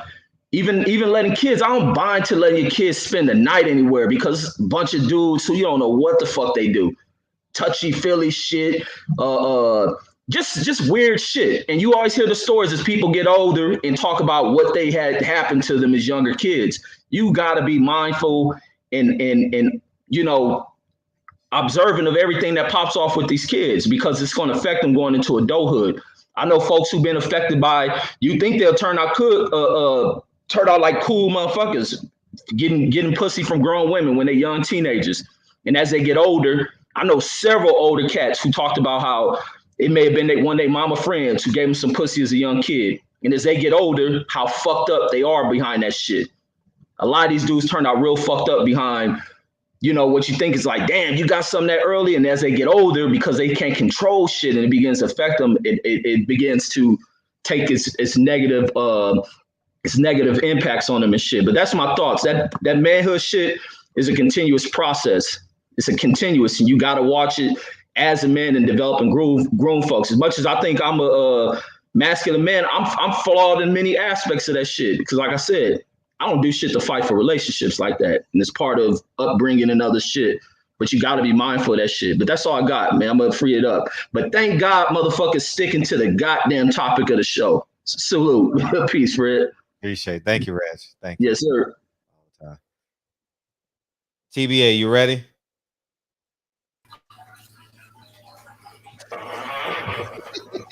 I had to come back, man. There was a couple things that was said. I had to come back and reiterate or elaborate on some things. I kept hearing it said that I guess was implied about money versus masculinity. Money ain't got a damn thing to do with masculinity. In my personal opinion, when you start equating money with masculinity, then it's, you know what I'm saying, then my personal opinion, you start getting into the realm of toxic masculinity. And I tell you why. When I was a young man, well, I am young, but when I was a much younger man, semi-newly married with 3 kids, I was a few years out of the military, and I went and got a CDL license, and I was driving for this company. I'm not gonna say the name. I was driving for this company, and I wasn't making jack. I remember I had to go to work on Christmas morning, and I'll never forget this Christmas. I had to go to work on Christmas morning, and I didn't have money to buy my kids nothing. But I'm out there hitching up to a trailer, and the owner of the company's son pulls up in the yard in a brand new Porsche that he got for Christmas. And he's not working. He's gallivanting around in a brand new Porsche that he got for Christmas. I couldn't get my kids nothing. As a matter of fact, I worked so hard that I had got pericarditis. That's inflammation around the heart. So I got up out of there. Did that make me less than a man? Did I have a lack of masculinity? Or did I have so much that I, you know what I'm saying, that I just, you know, my pride got the best of me that I couldn't stay to wait to get a raise? No, I had common sense. I had 3 babies, and I got up out of there. And I went to another company where I could make some money. And then I got tired of that whole thing. And you know what I eventually did? I went and bought my own truck. And then I leased 3 more. And that's what I did. I turned $20,000 into $500,000. And then George Bush screwed the economy, and I ended up going back into the military. But the whole, I said it to say this. I'm not, what's up, Monty? I don't believe that you can equate a $sign with masculinity. And the other thing I want to say was, it doesn't make you less than a man to hold on to a relationship when things ain't going right. You're not begging. That's not begging. I had a friend. His name was Richie. He got in an argument with his wife. He said, man, I ain't taking this. I ain't no punk, no nothing like that. Man, I ain't taking this. And he left the house. Went stay with his mother. Took his wife off the insurance policy. Did all this. Did all that. One night he was out riding around, him and his homeboy. They was going down Route 50. Went through a construction zone. Hit a bump. Lost control of the vehicle. He got ejected from the pickup truck. Broke his neck. Got killed. Now, had he not played the hard role, I'm grown ass man. I ain't got to deal with this. I ain't got to do all that. I'm a man. He'd have been home with his wife and his kids. But he's not. He's in a box. Because he's a man. He ain't got to put up with that. And what did he do? He left his wife with a $35,000 dental bill because he had just had a whole bunch of mess done to his. He had an injury. He had to get a whole bunch of mess done to his mouth, and he took his wife off the life insurance policy, put it in his mother's name, and his mother won't give his wife no money to pay for it. All that debt's on her because of whatever he told his mother. So, go ahead. So I have a question, and I may be playing devil's advocate, but you put the words together. So I agree to a certain extent, that money does not make or break you as far as being masculine. However, part of being masculine, in my opinion, is being able to provide. So, like, there's somebody in the chat saying, so you can't be masculine if you work at McDonald's. But at the same time, I know I have been years ago. I know I could name a man that is dead broke and could have me submissive as hell. So it just like my question is, I feel like there's a thin line when we talk about money, because like I said, you have to be able to provide in order to be masculine, in order to fall I feel like that falls under masculinity. But at the same time, you're saying I like I said, to a certain extent, I agree with you that money doesn't. So where does money fall on the spectrum in masculinity? It's potential. I know a dude when I'm as a teenager, in my late 15 to 17, when I was in Bridgeport, Connecticut, I had a homeboy, because I used to work at McDonald's in Fairfield Circle, in Fairfield, Connecticut. I had a homeboy that worked we worked at the same McDonald's, and he owns a McDonald's now. That very McDonald's, he owns it. But okay, before he owned it, he worked his way up and he owns it. And he went from sweeping the floor to the fries and the lettuce. And now he's and now he owns it. Now he owns it's his McDonald's. Yeah, he's a franchise owner. Yeah. And this was years ago. He may have more. I have no idea. I haven't seen this guy in probably 20 years. So I've heard this argument. Tell me how you feel about this. You're not masculine, or you're less of a man if you have to report to somebody to go to work every day. If you cannot leave, if you lose your job or you get fired and you don't know what you're gonna do next, and because you have to answer to a boss or whatever, and you got to say yes sir, no sir to this boss, does that make you less of a man? No, because your majority of men ability to provide is in somebody else's hands. That's damn near every man. Okay. I think that's damn near. That's shoot. These people you see on TV, these Negroes you see on TV, that's them. I'm playing devil's advocate. I have my own opinion. I think a portion of your life should be independent, because if you allow them to feed you, you allow them to starve you. So I think that's a means to generational wealth, because when you're working for someone, that paycheck is non-transferable. You understand? So I think you have to create things that are transferable at the 100% rate. You understand? And that's the learning curve of masculinity. You understand? Understanding how to hunt and gather, understanding cause and effect, understanding compound interest on everything you do in life. You go in the backyard, you shoot 100 free throws. You do that for 2 years. That's compound interest. You go from a 70% free throw shooter to an 80% free throw shooter.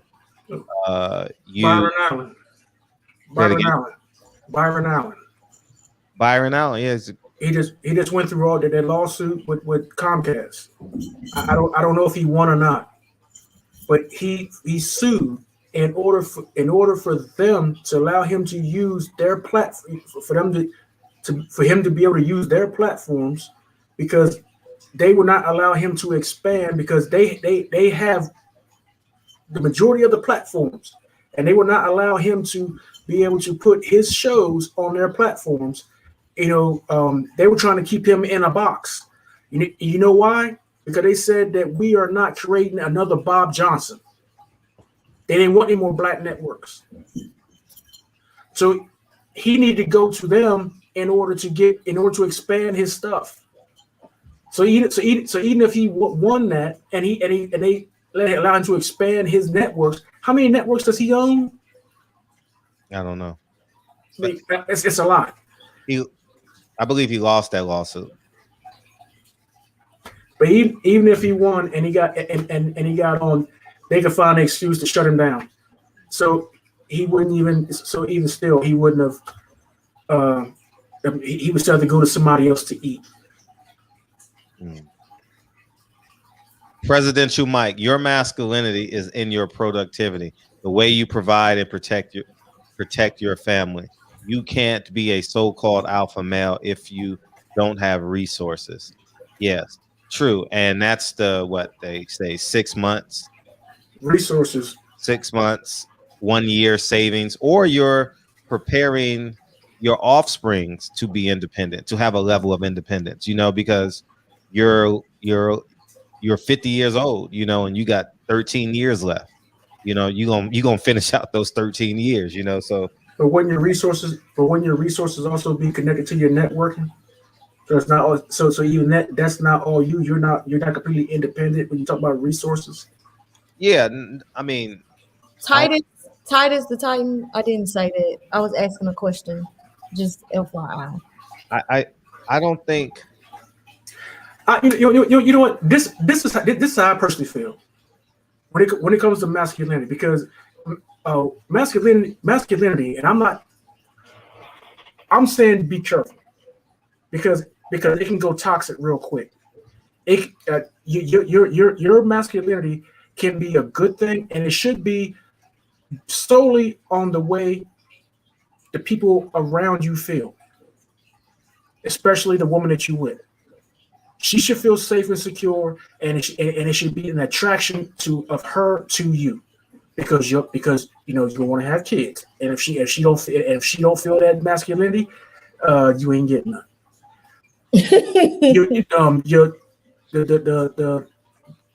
The fellas around you should be able to feel like you're a man's man, that they can depend on you in a tight spot. That they can go somewhere with you, and if there's danger, that that you're a pack member, basically. But when it gets to the point where you just so damn masculine that you just toxic, and it's hard to be around you because you just damn toxic. Man, get here with me with give me with that mess, man. Go ahead, you know what I'm saying? I could think of somebody's name, but I'm not gonna say it because I'm not gonna do that. But I could think of a name off the top of my head. Begins with a C, ends with an O. But I'm gonna leave it. But I'm gonna leave that alone.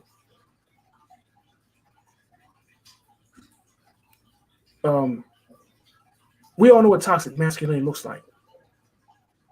But when it's in check, it's a good thing. You can have a healthy family, you can have healthy relationships. And your kids will walk around with their pants off their behind. Your daughters won't go outside with damn bonnets on their head and in pajamas. If her hair ain't done, you can say, baby, put that scarf on your head.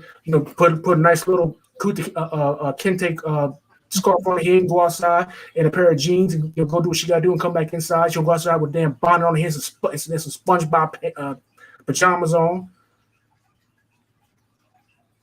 because she got a strong father in the house and a mama that respect her daddy, and you cure a lot of stuff. But when that stuff happens, then there's a weakness in the house, or an absence in the house. There's either a weakness in the house or there's an absence in the house. One or the other. I agree with some of the guys in the chat. Masculinity is not toxic. When I said it can be. Not that it is. I said masculinity is not toxic. When it's toxic, it's not masculinity. It's something else. I don't feel like true masculinity can be toxic, just like true and divine femininity cannot be toxic. When it's toxic, it's something else. It's just like saying toxic love. When it's toxic, that's something else. It's no longer what we are infiltrating it to be. It's something else. I did a show on this with Dr. William Clay about 5 months ago. So, I mean, you know what? I agree with you. Toxic masculinity can be called something else, but what we've been calling it for a while is toxic masculinity. It's just like saying, maybe that's not a good analogy, but it's like saying, but it's not healthy masculinity. It's not productive. It's not good masculinity. There's a difference. It's not what we're talking about now in a good way.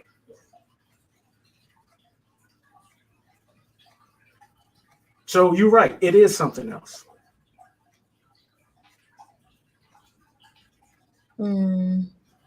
I just don't feel like masculinity is just all. I feel like it's good. Can you have too much of it in one place? That's just like saying, yeah, because then you need to bring in some femininity or some feminine energy. But is it? I just don't think masculinity could be toxic, because then, like I said, it's just something else. It's no longer masculine. It's something totally different. You're right. That's when it's toxic. Too much of anything is not good. Okay, let's say you say, "Oh, you're so masculine," but then you throw like another 50 or 100% of it to the point where it's overload, where to the point where it's just. Fred, you get what I'm trying to say, right? No, I'm just gonna. Okay, whatever. You don't get what I'm trying to say. No, if you don't, then I can't explain it to you. You can go look at man, whatever, man. No, did a whole 2-hour show on it. Masculinity is like a pitcher. A masculinity is able to be a curveball. It's able to be a fastball. It's able to be a 4-seam fastball, a 2-seam fastball, a knuckleball. And masculinity knows its place in situations. So when you're saying a man is being too masculine, that means there's holes in his masculinity. So it's no longer masculine. Yeah. It's like, so for a female, is there such thing as too feminine? I don't know. But then when you think about something that's too feminine, then it's like, she really like a damn damsel in distress. She really just ain't, like, she helpless. Now she's no longer divine feminine energy. Now it's just something else. Does that make sense? And you're right. Like I said, we did a whole show on this with Dr. William Clay about 5 months ago, who's a psychologist. He works at a facility in PG County, Maryland. We did a whole show with him on this very thing 5 months ago on my channel. So yeah, you're right. Everything you said was right. When it gets to that point, it's something else, and it is a real thing that he does counseling on. It is a real thing. And we know some people like, as far as toxic masculinity, we know people like that. I'm just not going to call no names. We know some people like that. Champion Hart says it should be in a man's DNA to provide and protect. There is nothing toxic about being masculine.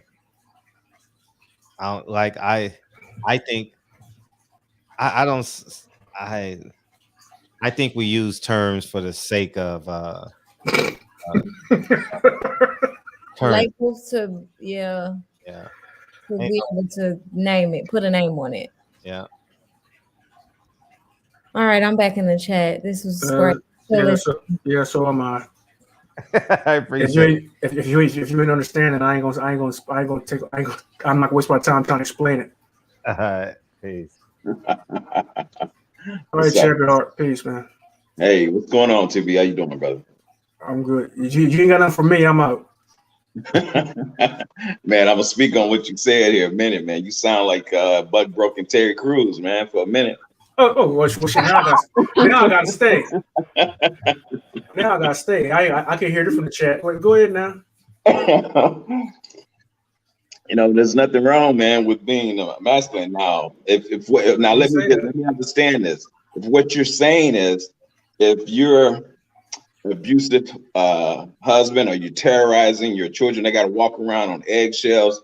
You know what I'm saying? If people are defining that as masculine, then yeah, I agree with what you're saying.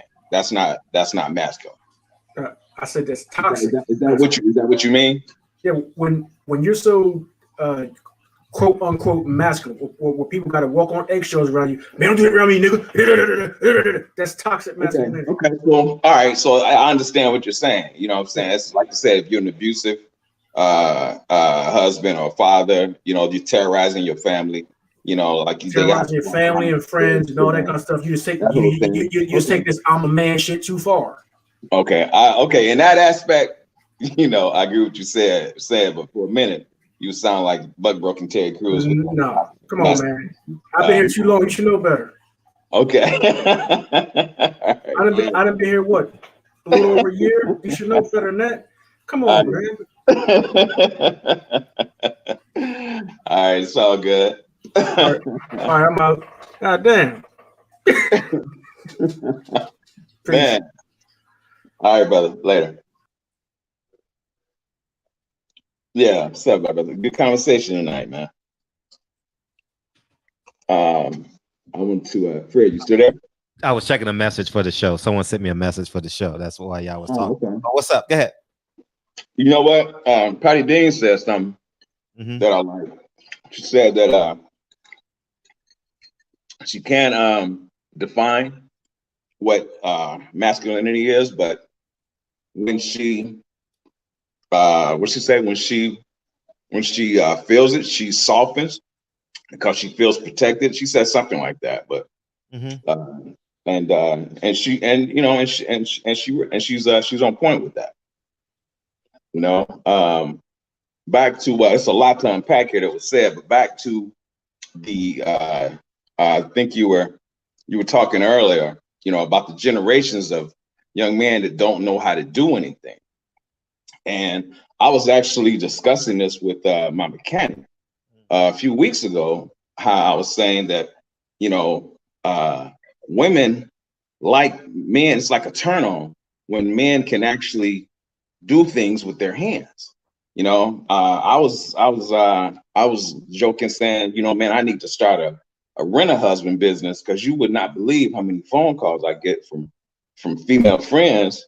You know, can you do this? Can you come do this? I'm like, you know, where's your dude? You know, and it's like, oh, well, he don't know how to do this. And I'm like, damn, you know, what you got him for?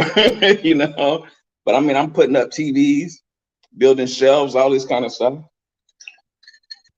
You know, you'd be surprised, man, at the generation of cats that don't know how to do anything. And then you have that generation raising another generation.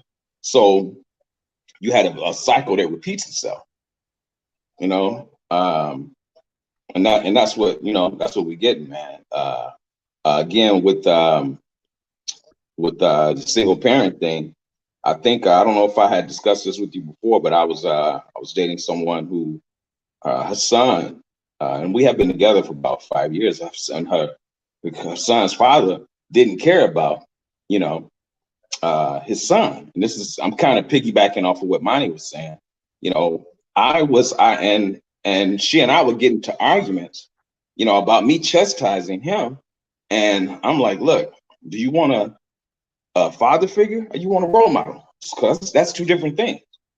You know, I said, understand, I'm not going to mistreat your child because I've been around him since he's 2 years old, but I'm not going to baby him like what you're doing. And that's, you know, and it was hard for her to understand that, you know, and that's why you have a lot of these cats, man, with this feminine energy, you know, being raised by these single parents, you know, because sometimes, not all, but sometimes these women will actually interfere with the positive male role model in that child's life, because they see it as, oh, well, you're being mean, or, you know, because you're not allowing certain things that she's allowing, you know, and so that, you know, that's the issue as well.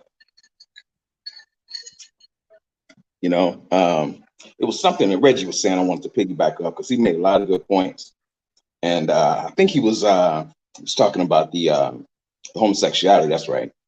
And that goes back to the bug breaking, you know, that has happened, you know, in our community, and how we have those who have been bug broken and spreading that in our, you know, in our communities. And now it's at a point, man, to where they're coming after our children, you know, and with this these drag queens reading stories and to our kids and sexualizing our children at, you know, a young age. It's crazy, man. We gotta, like Reggie said, we gotta get on top of that. We gotta pay attention to that. I'm so glad, man, that my girls, I don't have to worry about the shit that's going on in these schools with them sexualizing these children at such a young age. You know, I'm glad I don't have to deal with that. But it's definitely a fact. Hey, did you get a chance to reach out to MJW? I'll ask PPD if she did. I sent it over. Oh, did you?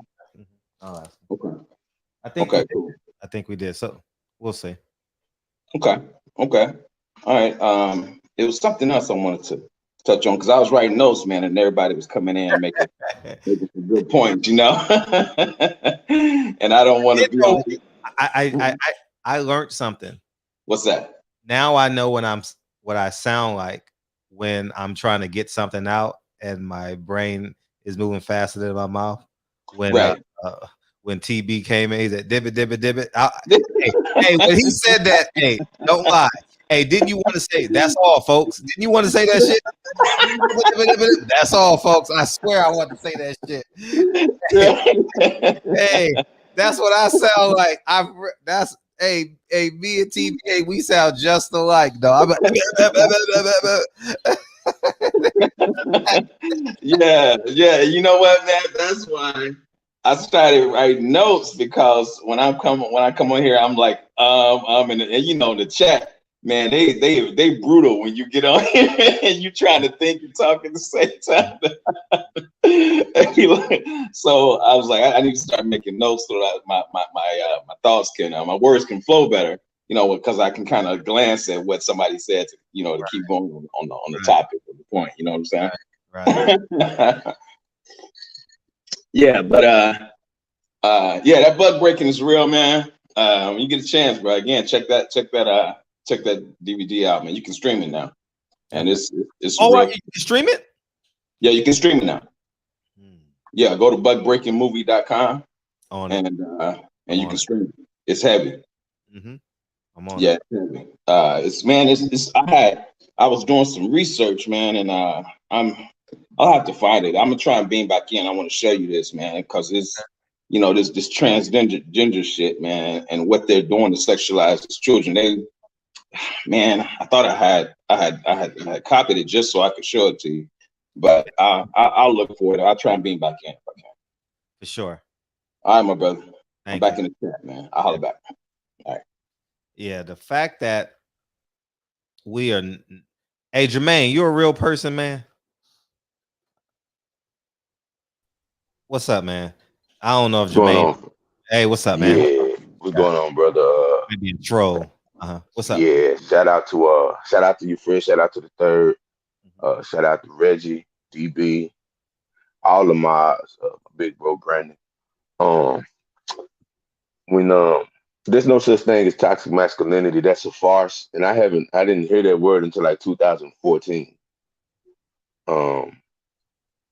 But masculinity to me is based on integrity, principles, and the will.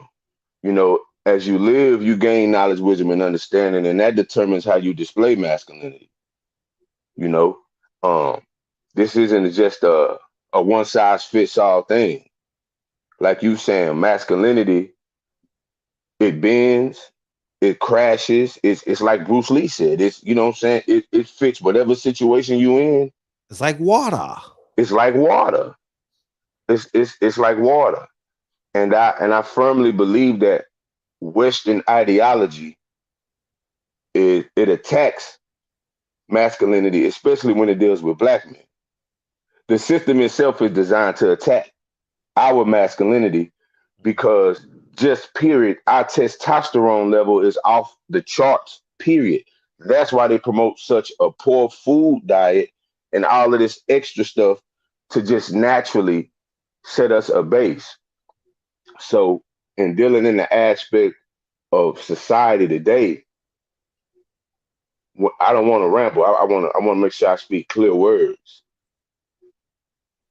I don't like when people get to saying, because people like to coin terms and shit, like the whole toxic masculinity.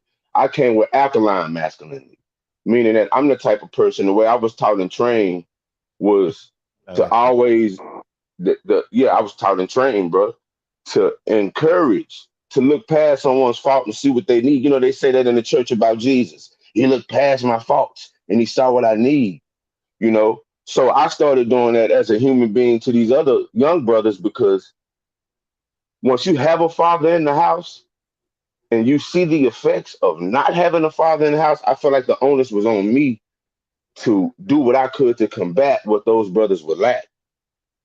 I feel like the onus isn't on me in particular, it's on us that can do better. If you know better, you do better.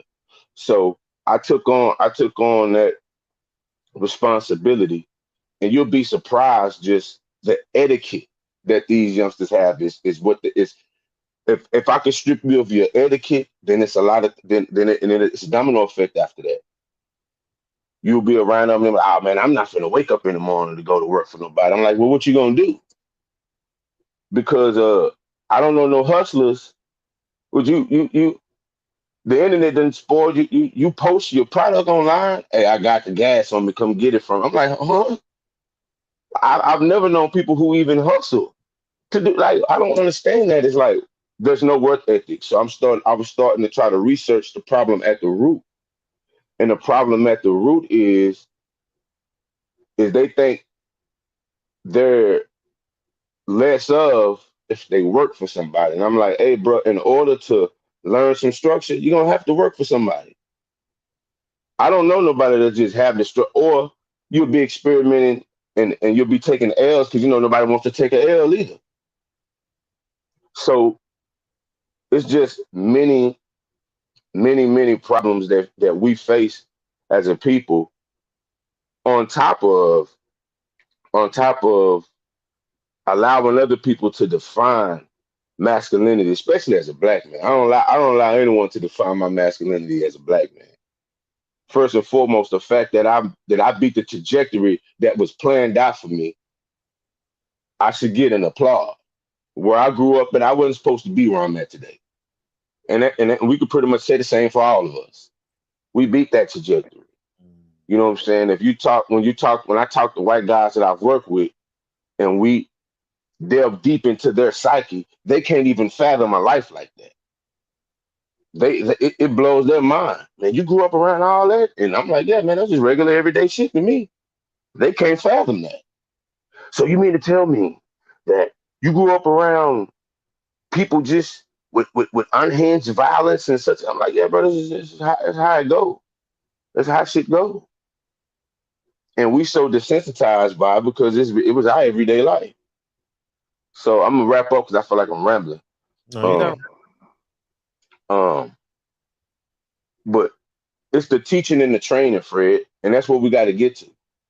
You have to teach and train, because masculinity, like I said, it's not a just add water thing, and you have to gain knowledge, wisdom, and I know all this knowledge is power. Man, information ain't power unless you're doing something with it. So knowledge, wisdom, and understanding. It's a 3-pronged process. Once you know something and you apply what you know, that's wisdom. Now that it's wisdom, it can be applied to any situation. Now that's an understanding. It's a 3-pronged process. And add you some principles, some morals, then we can start to move forward. But first thing we gotta stop doing is allowing other people to educate us, man. I say in the last 100 years, Black people have had some of the best intellectuals, some of the best that anybody could have. We need to tap into what we have. and put every label and put all that other dumb shit aside because it isn't conductive to what we need to do as a people. So I just feel as though the lines in this country are blurred. It's extremely blurred when you're dealing with manhood, because and for people that say there is a such thing as hyper masculinity, which is an overly emotional dude, which pretty much he acting like a female. There's a such thing as when somebody step on your shoes and you shoot him, oh, that's hyper masculinity, bro. That's hyper masculinity. You know, and our perception of masculinity is so warped that it's damn near emotionalism sometimes. Most of the time, it's emotionalism. You know, I believe masculinity is if I can't come into a situation, I fight when I have to. I'm 37 years old, man. When I was 17, I'm 37 now. The reflexes ain't as intact as they once were. So when I come into a situation, I'm trying to diffuse the situation. Because it's going to be, most of the time, it's BS anyway, what we mad over. A simple conversation of level-headed adults could easily squash whatever problems we have amongst each other. But I just think we need to start at the root. And the root is we need to get out of this Western ideology of manhood. Period. That's what our problem is. We don't have to be disrespectful. We have enough knowledge presented by our scholars, our teachers, you know, and just indigenous people anyway, to dig ourselves out of this clown ass culture that we've adopted, that's really been thrown onto us, because somewhere down the line, you know, someone went off course. So I don't want to babble on. I don't want to babble on, Fred. I'm drop back in the chat and listen, man. Appreciate you, brother. Appreciate everybody beaming in. This is a great subject topic, and yeah, this one for the books, Fred. I really like this. So this one for the books, brother. All right, we're gonna stay here then. Appreciate you. Yes, sir. All right. Hey, Big Dog Willie, who's more masculine, Grace Jones or Boy George? And I just got one question for DB. Does D Hodges make your 5% tonight? Just got $1 million question. I got you next, Jermaine. No, Jermaine, you up now. Jermaine. Hey, what's going on, man? Nah, I'm not a troll, man. I'm not a troll. What's going up? on? What's up? That's funny though. Yeah, I'm all right, man. How you? Good. First time.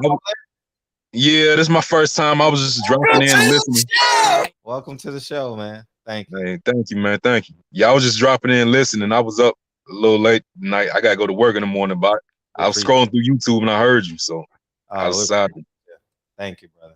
Yeah, but as far as the topic is of masculinity, I'm like, nah, there ain't no such thing as toxic masculinity, man. Them things is energies. Like divine, like masculinity is divine, femininity is divine. It's like it's such thing as toxic behavior, like toxic people, but it ain't no such thing as like toxic masculinity, man. It's like if you get out of, it's like because everybody got feminine and masculine in them anyway. But if you get out of balance, like if you got too much feminine energy in you as a man, you out of balance, you out of alignment. You understand what I'm saying? And it's the same thing with a woman. If she got too much masculine energy in her, she out of alignment. She not at her nature. So it's a lot of things in her life are gonna start going, you know what I'm saying, astray.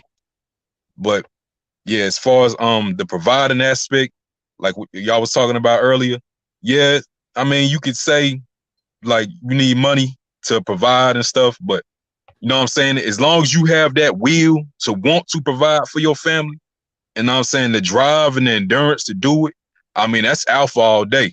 Because you can have money, but you could have had got money that you got from like your grandmother or your father. He could have gave you money to take care of your family. That don't mean that you was man enough to go out there and get it yourself. That just means you gotta hand it to you. Now I'm saying real men go out there and get it himself. Now I'm saying he got the drive and the initiative to do it himself. That means if he loses it all, he can still go back out there and get it again. That's alpha behavior to me. You know what I'm saying? So and like, yeah, providing for your family, you know what I'm saying, looking out for your brothers, your sisters, You know what I'm saying? Want to protect your mother and your father name, stuff like that. It's like alpha behavior to me. You know what I'm saying? That if you just mooching and living off of people, living off of your woman, you know what I'm saying? That's not man shit. That's not what men do. Like we got in the side, you supposed to be teaching the young boys how to move, and you can't do that while you setting an example of living off of a woman or you know what I'm saying, living off of the government. You know what I'm saying? If you're not showing them a strong example of you going out there to get it, then how you expect them to grow up and they be like, well, shit, you came up with just getting handouts from people. Why can't I do the same thing? And you call yourself a man. You know what I'm saying? So I can't ever let that slide and people say that's an example of like, just because you got money. Nah, it's more than money. It's like the drive that you have to go out there and get what you need to get. That's what makes you a provider. You know what I'm saying? Like the will that you need to provide, the will to provide. Now the endurance, the drive to provide. That's what makes you alpha. That's what makes you in your element as a man, in your masculinity. You know what I'm saying? So yeah, that's why I seen your titles. I think you was talking about Kevin Samuels and Kwame Brown earlier. I think I rewound the video and I watched a little bit. I ain't see it all though. I was just making reference to Kevin Samuels asking a man how big his manhood was basically eight times in so many words. Okay, all right, yeah, I seen that video. Yeah, yeah, I could see how when somebody see that small clip, they might look at it like that.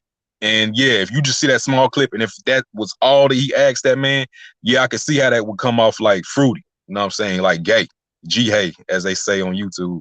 Mm-hmm. But I went back and I watched the whole clip. He was asking a man that amongst multiple things, like you got a big bank account, you ain't got that. I wouldn't ask that, but he said you ain't got a big bank account, you ain't got a big, you know what I'm saying, package, and you expect a woman to give you choosing signals or to stay with you, and you a fat dude and shit like that, and you 20 and you ain't making over $40,000 a year. So I could understand where he was coming from with that, because it's the truth. Like a lot of women, like especially in this day and age, and especially this younger generation, they look for materialistic things. So I could see where he was coming from and giving that young man that type of advice. But I just think somebody took that clip and made him look bad. But I went back and watched the whole clip just to make sure I wasn't tripping, and I seen what he was trying to say. Okay. And Stephen, as far as the Kwame Brown situation, I don't think I watched that. I don't think I watched that whole clip, so I ain't really got much to say on that. Okay. So I can't speak on that. But yeah, man, I appreciate your show, man. It's good to see brothers doing the thing on YouTube. Thank you. Know what I'm saying? Oh, that's love, man. Thank you for chiming in. Come back tomorrow. All right, no doubt, brother. All right. Eli, what's up, mate? What's up, man? What's going on? How you feel? I feel good, bro. I feel good. Hey, I just appreciate you having this conversation today. And I just wanted to kind of insert something into it, maybe a thought-provoking type thing, and maybe one of those things that we can look at and assist day-to-day life with this whole masculinity and femininity thing. My question would be, and I want people to kind of to kind of think about it, because we got brothers and sisters in here that's very intelligent, is when the actions of a man or a woman become toxic, or the behaviors become toxic, because like it's been said, masculinity or femininity is not toxic to me, is most times when we try to assert ourselves into a situation that we don't like. So therefore we're not gaining the understanding that we want in that situation. So being assertive in that situation, a lot of times we try to dominate that situation without gaining understanding with the other side. So we no longer become a unit so much as we are an opposition in conversation or opposition in a situation. So a lot of times that's where we get on the other side of masculinity and femininity. You know, just trying to assert ourselves and be heard and be understood. Does that make sense to you, Fred? No, it makes a lot of sense. And you know what I was thinking when you were saying that? as I was reading. Appreciate the support, Reg.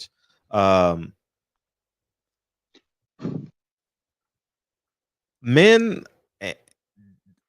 mind you, this is just conscious thoughts. This ain't no answer. I'm thinking as we're doing the show, right? And that's why Reg is saying that. Like, I'm in critical thinking skills. Men correct masculinity and reinforce what masculinity is. Femininity balances masculinity. I was thinking that. That's what I was thinking as you were speaking. And that's exactly where I was going. So a lot of times we get outside of our natures when we try to be overly assertive of ourselves. And then we trigger that toxic effect in our relationships, whether they are our significant others or they're just friendships or co-worker relationships, whatever in life. You know, these are the types of things that we trigger, and then we start to cling to ideology that fits our narrative if we felt some type of way about those situations. And that's how they get us. They draw us with the terminology, oh, it's toxic masculinity, because you didn't get to say what you wanted to say to that man. And you need to assert yourself more. Don't you let him run you over, you know, or that female was overly masculine because she was trying to assert herself on it. We're no longer trying to gain understanding from each other and build together. So therefore, you're not building family foundations. Now you have society taking more control, and you being able to use your kids as pawns, being able to use the music as pawns, being able to use the culture as a way to basically checkmate you in life, because you no longer have control in your own household because you are opposition to your significant other. You are opposition to a female, when in reality, how we gonna be masculine and protect and provide for if we are opposition to? Right. You know, so I just wanted to kind of invoke that into the conversation and see what other people thought about that. And then at the same time, when you go home, when you see yourself in that situation where you see yourself being over assertive towards your significant other, or a situation going sour, like the brother just said before. I'm 37 years old myself, and I look at those same situations where I used to be rah and want to jump and fight as a man, not grown and older. I look at it like, damn, is it really worth it? Damn, how can I go about this without tearing somebody down or tearing a relationship down that this is not even that big about? So we have to look at ourselves sometime to be able to grow and step beyond this stuff and actually see it and be more you said the word, be more vigilant about it, but you know, be more conscious of what we are actually putting out into the world with that energy, you know. But Fred, that's just what I wanted to invoke, and just see what people would think, and people's thought process on that as a part of the topic. For sure. Yeah, appreciate it. What were you going to say? I want to hear what you oh yeah,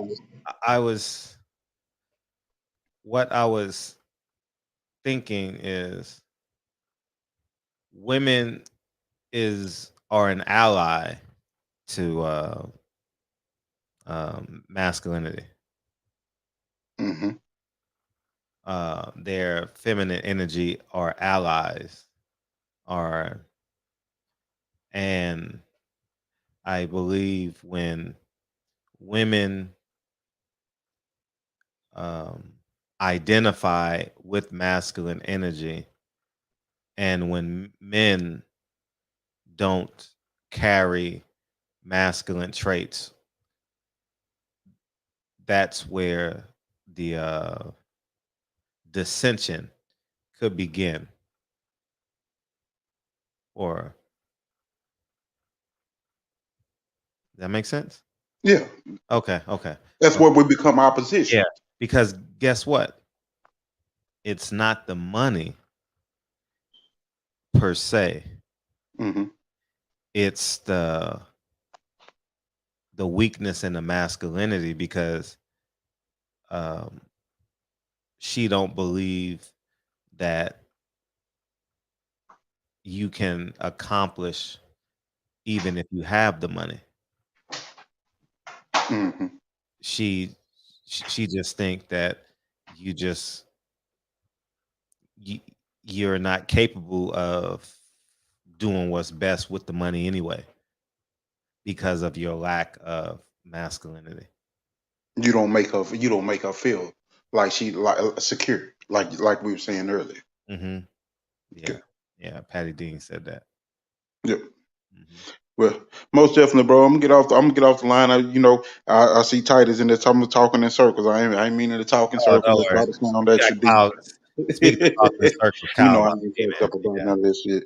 Yeah, man. But hey, good topic, man. Keep cooking on it. Keep bringing the subjects that make us think. Yeah, for sure. Bet. Yeah, all the time. Reggie Owens going back to back. Hey, thank you, God. Everyone stuck to the topic. Yo, thank God. Everyone stuck to the topic of the show. Power. Showcase supreme brain function tonight. Man. Reggie going back to back. All the calls have been brilliant calls, I have to say. This has been the most complete show out of all the great shows. 100% intelligent tonight. Oh, man. And we got the tyrant about to come in. Not you, but DB coming in soon. So I don't know if we can live up to DB standards, Kyle. Man, DB is a fucking genius. But man, I gotta talk about this, man. So shout out to my wife, man, because when I met her, she worked at McDonald's. And she worked her way up, man. Now she in school. She graduating medical. She becoming a medical assistant. She got an internship at Kaiser. So I'm super proud of her, man. So the lady said that she wouldn't work at McDonald's or Burger King and shit like that. But sometimes you gotta do what you gotta do, man, to get where you gotta go. You know what I'm saying? So shout out to my wife on that. Also, man, when it comes to Kevin Samuels and things like that, we got to look at the whole show. I know you said you haven't looked at a whole show yet, Fred, but you got to watch a whole entire show just so you can kind of see what he talking about and what he got going on. So before that, I wish you would have heard. You got to hear how the other dude was talking on that show. 817 says, "Here comes Bucko." Oh, that's funny as hell. I don't know why.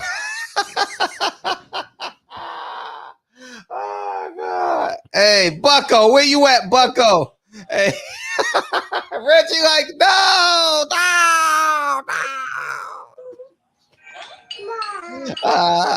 Go ahead, Kyle. Go ahead. But anyway, like I was saying, though, you gotta watch the whole. You gotta watch the whole clip. Don't just watch the 7-second clip that they give you. Sure. Watch the whole show because the dude before when he was talking, he came on talking as if, you know what I'm saying, like he had all the answers and shit like that. So I know I wouldn't ask him about his dick, but I'm saying he was. But basically after that, he said shit. You ain't got shit. You can't even give her that. You know what I'm saying? You can't even give her that much. You know what I mean? So basically, he was just saying like you got to bring more to the table with dealing with females. But as far as masculinity, man, I feel like being a man is most important. I got 3 daughters and 1 son, and my ultimate goal is for my son to become his own business owner, his own man. You know what I'm saying? So I'm working my ass off so that he could become his own boss. You feel what I'm saying? And I want my daughters to be able to look at a man and know exactly how they're supposed to be treated and what a man is supposed to be doing. You know what I'm saying? I work my ass off. You know what I'm saying? So if they see me working my ass off, the dude that they get what I want to marry, he gonna have to work his ass off. You know what I'm saying? Because as men, we teach our kids what to expect from men or women. You know what I mean? So my son is gonna have to exemplify manhood. You know what I'm saying? On a great level. You know what I'm saying? Because I'm not gonna accept nothing else. You know what I'm saying? Because my dad and my grandpa wouldn't allow anything else for me. So that's as far as masculinity goes in that matter. You know what I mean? It's important to be a man first at all times. You know what I mean?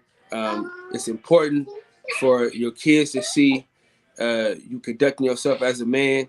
and never on no hoe shit. You feel what I'm saying? So on that, you know what I mean. So you got, because your son and your daughter, the first person they see and they want to emulate is gonna be the father. So as men, we gotta do what we supposed to do. And if anybody is not raising their fucking kids, they soft. Straight up. If somebody you know that your homie, your cousin, your family member, whatever, if they don't take care of their kids, they fucking soft. You know what I mean? And if you hang with them, you soft too. And that's a part of being masculine. You know what I'm saying? Making sure niggas take care of their fucking responsibilities. You know what I mean? Making sure they go out and do what they supposed to do for their family. You know what I mean? A lot of times we hanging out with these niggas and these niggas ain't about shit. You know what I'm saying? I can't be around with nobody that don't take care of their fucking kids, because how could you take care of me? You know what I'm saying? If shit goes south, you know what I mean? And we fight in the club or some shit, yeah, I can't expect you to have my back, because you can't even, the person that you help bring into this world, you ain't got no contact with. And the softest shit is when people use the woman as a crutch, saying, "Oh, she not letting me see my son or my daughter." Nah, fuck that. You gotta do everything you can to make sure that your kids is in your life. You know what I mean? So if you hanging out with niggas that don't take care of their fucking kids, you fucking soft. You're not masculine at all. You know what I mean? So the most important thing is in being a man is take care of your fucking responsibilities as a man, and that's taking care of your kids, number one, and everything else will fall into place. So I hope I did a good job of staying on topic. You know what I mean? So yeah, Fred, keep it for these niggas next, man. Hey, look, I'm going on in 8 minutes, brother. So you had a long ass show last night, which was great. So I ain't mad at you. All right, Bucko. Cause she crazy. All right, I'll get DB in here ASAP after Champion Heart. Actually, DB can call in now. Why not? My brother. Bucko. Nah, it's too Bucko done now. We made it. We made it. Hey, I was low key feeling that pressure because I can't turn him away. I was like, hey, in the back of my head, I'm like, oh shit, come on.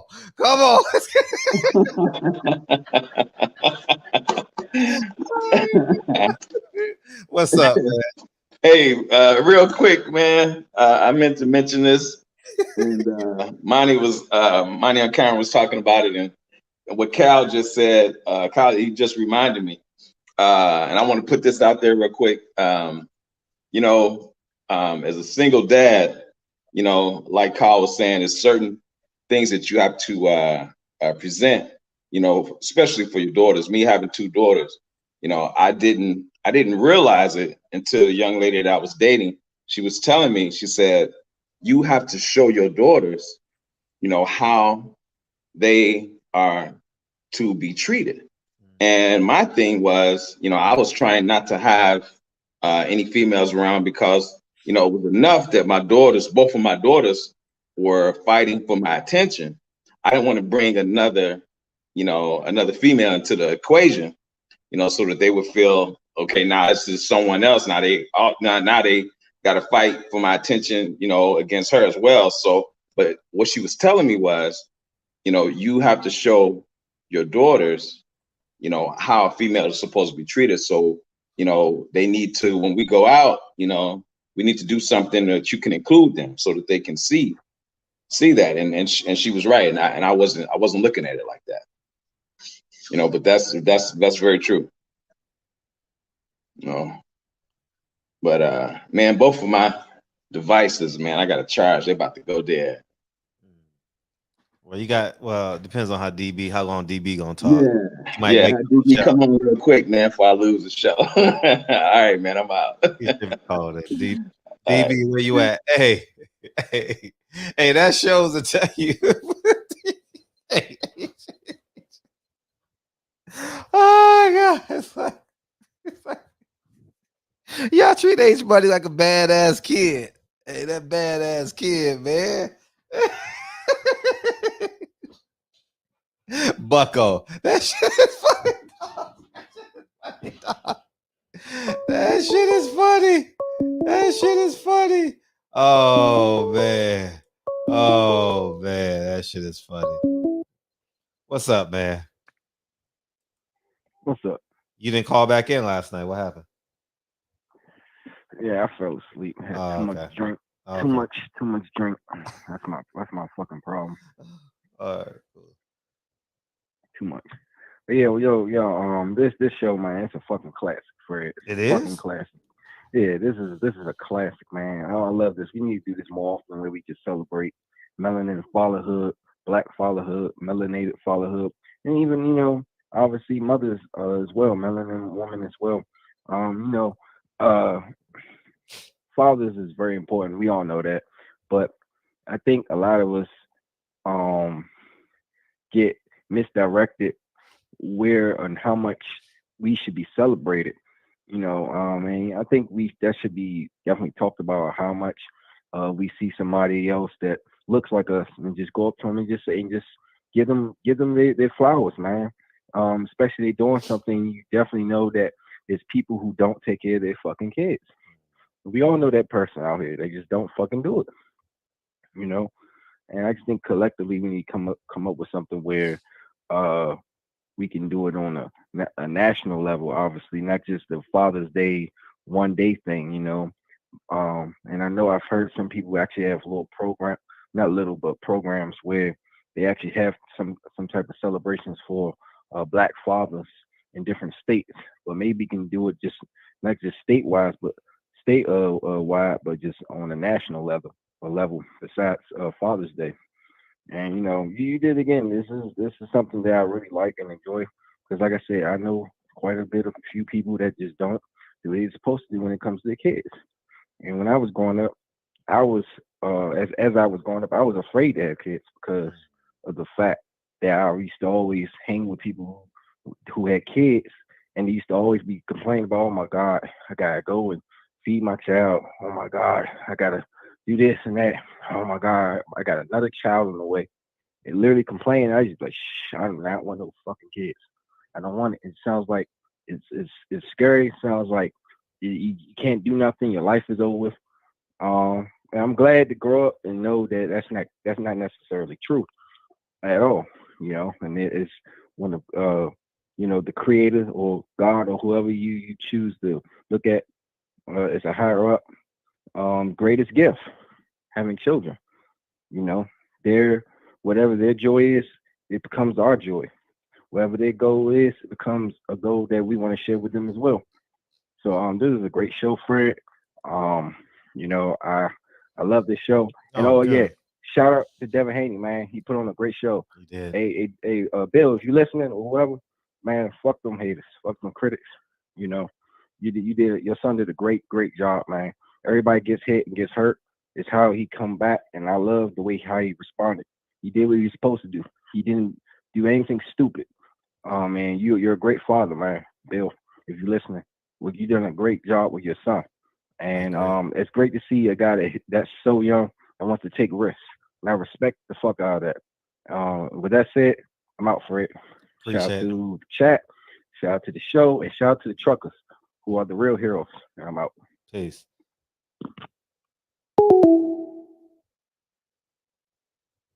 Yeah, don't change the topic. Oh man. DB, you in the chat? What you doing? You chopping up your pineapples? What you doing, man? What you doing, man? Hey, that Bucko name is funny. Dog, that Bucko name is funny. That's an all-time great. Bucko. Oh man.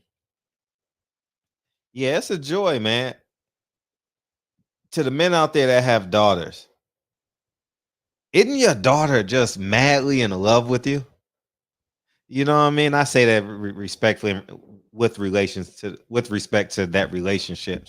It's just amazing how like Kennedy knows I'm addicted to pistachios, right? And now she breaks them with me and we feed each other pistachios, man. But it's the funniest thing because she gets mad when I eat them by myself.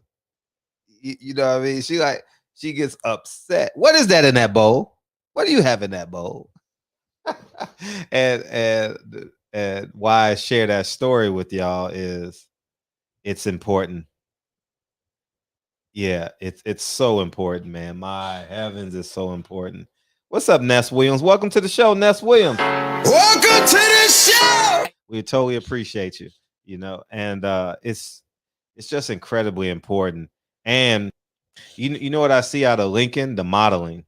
I see a lot of modeling coming from Lincoln. And he holds me to my word. I'll say things. Oh, there he is. Oh, there he is. The leader of the 5%.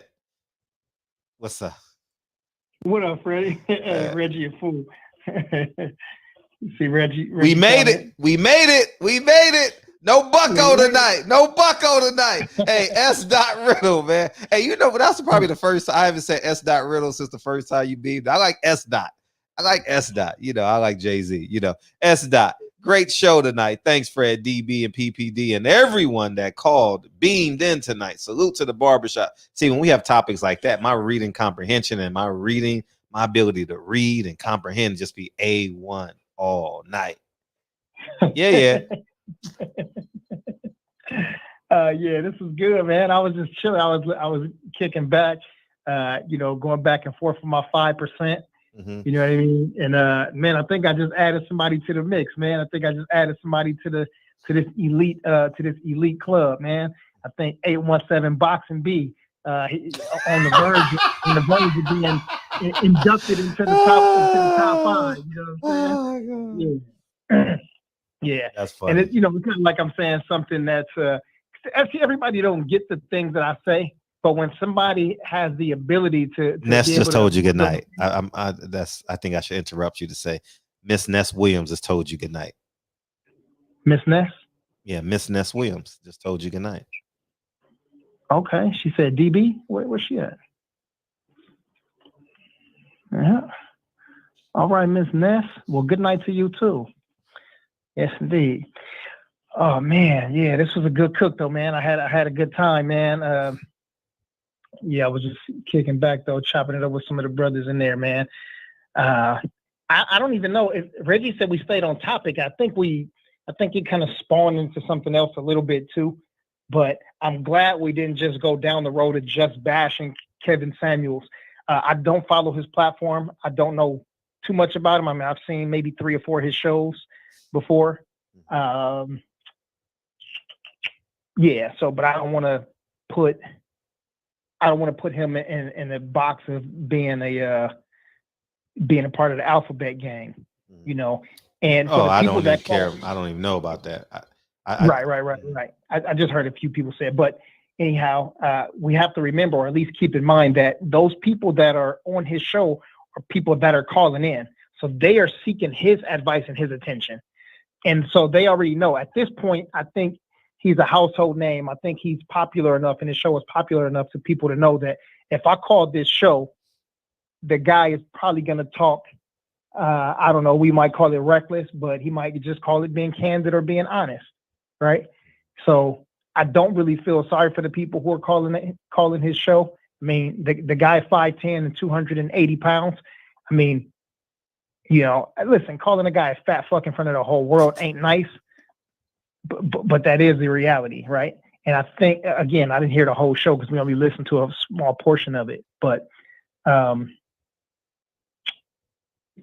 it sounds like, at least that's what I gather, it sounded like he was saying that the dude was basically feeling like he was on his high horse. He was too high and mighty to go talk to women, that they should approach him. And you make $800 a month or $800 a month, I believe. And, you 5'10". I mean, that's taller than me. I'm only 5'4". So, so I think 5'10" was pretty tall. And you make a decent amount of money, $800. But he asked about his package. Now, I think the whole world knows my stance on that right there. Look, and you asking a dude about his, about his joint 8 times. Yeah. Well, you focus on that. Don't I don't care. One time and 800 times is the same difference. Man. You know what I'm saying? Like you should be having that conversation. Really? But Say it again. I said, really, like in agreement, not sarcasm. Really. Oh, got you. But I'll tell you a quick little, I was going to say anecdote. I'll tell you a quick little story today. When I got to the gym, I saw one of the members, and he had just had a breakup with his girlfriend probably about a month ago, like right when the COVID stuff was over. We opened back up. And he was bummed out and almost crying. He was looking sad. And he told me he broke up with his girl. And I told him, man, you got to shake that shit off. You know what I mean? Like, you older than me. Dude is, you know what I'm saying? Dude is like 30 something. Like, dude, you got to shake that shit off. Like, get that up off your shoulders. But anyway, we started having this conversation. And he was asking me like about why women cheat and this and this and that. And anyway, I'm just relating that to the story because not for him, because I don't know him well enough, but if I'm having a conversation with my little brother, if I'm having it with one of my nephews, you know what I'm saying? And he go, man, she cheated. I might ask him, you know, like, well, you paying the bills? You know what I'm saying? You helping out around the house? All right, well, you doing this and that? I mean, you dicking her down good enough? You know, but for some strange person to be asking another dude about his joint, yeah, or just to ask another dude, I don't care if you know him or not. You know what I mean? Like, that's just, it's just weird. But we were talking about masculinity. Masculinity, the qualities or attributes regarded as characteristics of a man, right? And I think a bit of this conversation, we started kind of going, but men this, but women this. We're not talking about the women. We're talking about masculinity. So there's no comparison. There's no comparing, you know, Fred to Patty. There's no comparing Reggie to Monty. It's not about that. We're just talking about masculinity. So I think we need to, I mean, we did a decent job of doing that, but I think some of the, at least to me, some of the vital characteristics of a man will be vigor, you know, showing effort and energy and enthusiasm, intuition, or if they say a woman is intuition, I would say a man would be predisposition. You know, for us, masculinity would be being emotionally intelligent, being well-traveled or well-read, or let's just say well-rounded, has resolve and reaction time, you know, the measure of how quickly we can respond to things. And I think for me, like that, because you asked me the other day, what's masculinity, or ask you and you asked me back. And I think that's probably the best that I could come up with that wasn't already spoken by the brothers and the sisters in here. What else did I want to say, man? Listen, we keep talking about change. And I don't even want to say the word toxic, whatever, but skinny jeans, loud colors, flip-flops in public, you know, dyeing their hair, these weird colors, pants sagging with their booty out. They infatuated with Jordans and video games. You heard me say this before, standing in line. Listen, we got to regulate those things. Those are things that we can control. And if we're not controlling those things, like, quit, stop talking about the characteristics of a man. You got your son and your little brother walking around with any of those things I named, skinny jeans, the booty out, the pink shirt, and when I say V-necks, I'm not talking about the ones that's just shaped like a V. So let's not go overboard. Not the Reggie shirt, but I'm talking about those V's that come way down. You could damn near see your navel. The V is cut so low. Like, that's just the ridiculous stuff. But I'll tell you this, I don't really have any expectations for anybody who can't sacrifice small stuff like, oh no, I can't give up bacon. Okay, well, you know, oh, I gotta have my steak. Okay, so why would I expect anything out of you when you can't sacrifice small stuff to better yourself and to better your health? Anyhow, but hashtag alkaline masculinity. I love that. So I know, far. right? I know, that was great. That was amazing. I'm gonna put that on something. Man, he might go straight to lieutenant.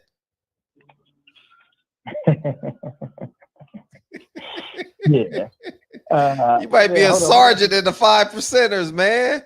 Hey, you might. He's definitely in the 5. You know what I'm saying? Definitely in the 5. What else? Oh, I know the other thing. Stack 5. Is that what he called it? Stack 5? Yeah, Stack 5. Yeah. Yeah. What I think he was attempting to do, to try to ride hard for his boy. Okay. You know what I'm saying? He was trying to take up for his homie, but he didn't articulate his thoughts well. Oh, okay. Okay. It just didn't come out right. Okay. You know, I know for a fact though that if me and Puncho somewhere and you know somebody was talking crazy, I would say I know that my brother can take your girl, and what I mean by that is I know that he has the ability. I know that he has these attributes that I mentioned about being emotionally intelligent, about being well-rounded, et cetera, et cetera. You know, and obviously we got the same genetics, so he's a good-looking dude. You know what I'm saying? It's my bro. So I would say that. You know, I would tell, I don't know, TB, man, you better quit tripping. You know, such and such. My brother come over here and take your girl. You know, like joking, but I definitely wouldn't. I definitely wouldn't get on TV or do nothing like that for just my boy, man. He can ride for his damn self. Yeah, Hustler Slam said, ride hard. Pause. Pause. Yeah. Anyhow, man. Yeah, I enjoyed this show, man. This was another good one, man. I know Peoples Hernandez listening. He like, yeah, I'm dropping 6 mics on y'all today, man. Whatever you want to do, man. You know what I'm saying? We're gonna take that, man. This was good. I think we need to further these conversations that started. These conversations really started when COVID hit. Yeah, for sure. Mm-hmm. And as Patty Dean was telling Dr. Inky on the show the other day, you know, how we expanded more, but I think during that time, like after we didn't leave boxing behind, but it was kind of dry because everybody wasn't able to fight. We started these conversations, started talking about politics and religion and relationships more. And, you know, we just have a natural inclination to be drawn towards, I don't even want to say drama, but controversial subjects. Anyhow, man, yeah, I had a good time, man, and we got to revisit this conversation in a couple of weeks after some things unfold. Let's see what happens with the brother Kwame, Steven Jackson, 1Stak5, Kevin Samuels. See what happens with these brothers in the next couple of weeks or so, and then we can revisit these conversations. And I'm sure that we all will have some experiences in our lives and our relationships or work or whatever, and you know, and then we can come back and talk with a little more education about this and information, not knowledge and information about it. The very last thing. Okay, well, I guess is that my cutoff? No, I was trying to find a link. No, trying to find a link because Jarvis just asked for the and I was gonna put it in the chat that we were. Here's the link, but since you stopped, here's the link. Me, DB, and PPD were on Dr. Inky's show on Friday. So no, I didn't want to put that out to the world, but okay. Yeah, it's all good. It's all good. Okay. Yeah, you know, these dudes be a part of the alphabet gang and shit. So okay. So it's all good. Anyway, man, yeah, who we got tomorrow? It's just us this week, ain't it? It's just us this week. Next week we got. Hold on. I got. Oh, we got Slick Nick coming in, Coach Cam. Oh, we got 3 guests next week. Damn, Brianna Betty, Slick Nick, and Coach Cam. Yeah. Okay. Titus the Titan. He said, "I can't wear Jordans and be masculine." I hope you're being funny because I'm pretty sure you know you're taking that out of context. I'm saying if we put too much emphasis on Vegas get cancer or something. On standing in line for a pair of tennis shoes that cost, you know, half your damn rent, then that's sending a bad message to the 7 and 10-year-olds that we standing in line with to buy these shoes for. We saying that, you know, that's more important than shit, all the other things that we don't want to stand in line for. I remember when this COVID shit came around and we had to stand in line and go into the grocery stores. People would stand in line for 5 minutes and like, oh man, I'm out of here. Or I'd pull up and just be like, oh, I'll come back later. So you won't stand in line to get nourishment, but you stand in line for 3 or 4 hours to get a pair of shoes before somebody else gets them, as if they're not gonna get the shoes a few hours or days or weeks after you. That's what I'm talking about. So yeah, fuck those Jordans. Fuck about those Jordans. The same thing for them. Auto. What is this shit called? Grand Theft Auto and all of them weird ass, weak ass video games. I'll beat you in 2K. Well, I read better than you. Oh man, that Madden. So what? I hustle harder than you. Get the fuck out of here with that soft shit. Anyhow, it's a good one. So yeah, those guests are in next week. You said? Yeah, we got 3 guests next week. All right. Well, there it is, man.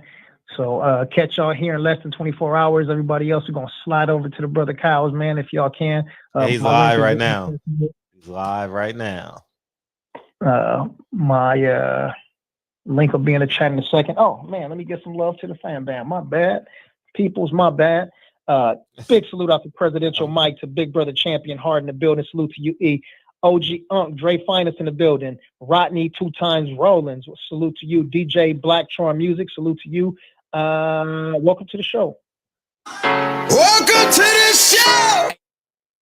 Shout out to DJ Eastside 313, our good brother Dave Jack in the building. My cousin Shermaine Callahan, salute to you. OG Robert Brown in the building. Saints Dan Ofo, ain't seen you in a while, man. Good to have you back in here, and welcome back to the show. Welcome to the show. And Titus the Titan, peace to you. Thanks for coming through. Welcome to the show. Welcome to the show. Ness, I see we baited you back in. Ness Williams still in here. Appreciate you, sis, and thanks for coming through. Welcome to the show. Welcome to the show. Bang, bang. And South Central in here deep, as you already know. I see my brother Puncho in the building. Salute. Boxing Conversations with Reggie Owens, Jarvis Johnson, Big Lloyd, G Brown in the building. Look at Los Angeles repping hard. D Hodges in the building. Salute to you. And shout out to all the Bostonians out there. Rob G Film, Texas in the building. On the mic with Terrence Bailey Sr. Salute to the OG. Let's see, we got Bubba J in the building. Bubba J said, damn about something. 817 Boxing B, salute to you. Let's see, Brokeland Blogger. What up, family? Salute. Mr. Tennessee himself, our good brother Hustler Slim. Salute to you.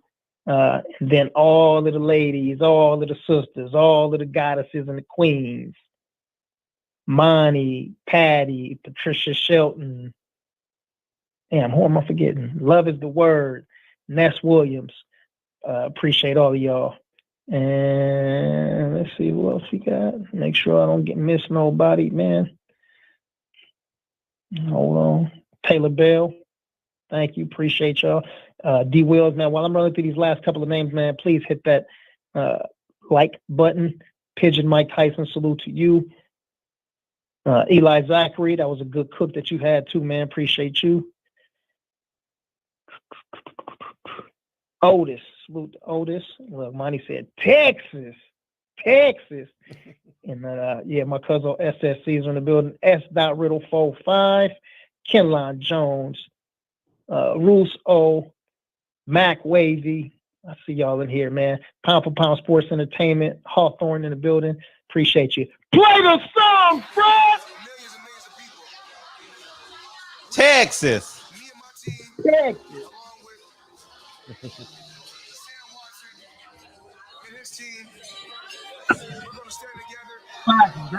Fuck them Jordan. Come this way before.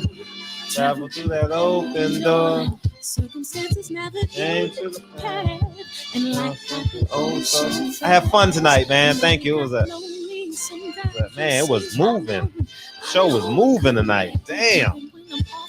Boom, boom, boom, boom, boom, boom. The guy said Mississippi in here, 662. Oh man, what's up, Mississippi? And Mr. Mike said Cincinnati in the building. Salute. Hey.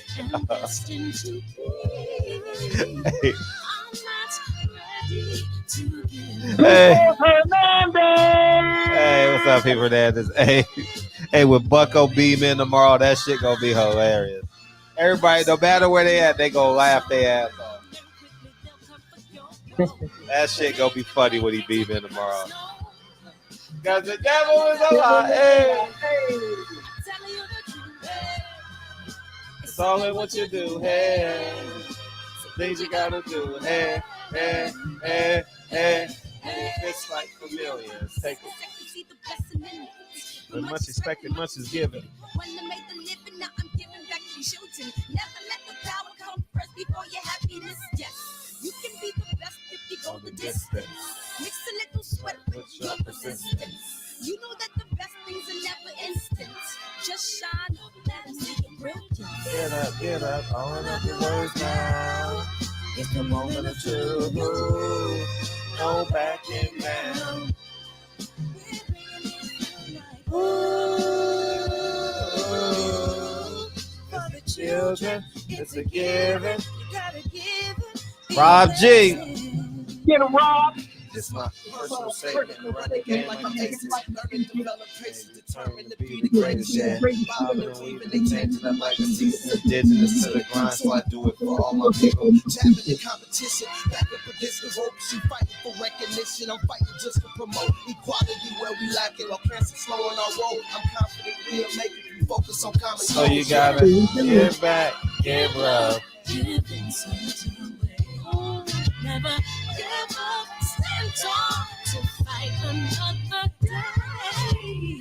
2 toes, 2 feet, I stand on the ground. I'm going battle and fight this final. Last time, y'all. Hey. No rehearsal. Take it personal. The devil is out. Hey. Telling me the truth. Hey. It's all in what you do. Hey. The things you gotta do. Hey, hey, hey, hey. We got out of here before midnight. Oh, shit. Hey, seeing Yoba, I see you done slid into the building. Shout out to my brother Yoba, man. Catch y'all over at the boxing section PBS right now. I love y'all, man. Love you, DB. All right, holla at y'all, man. Great show. I had so much fun tonight. Thank y'all.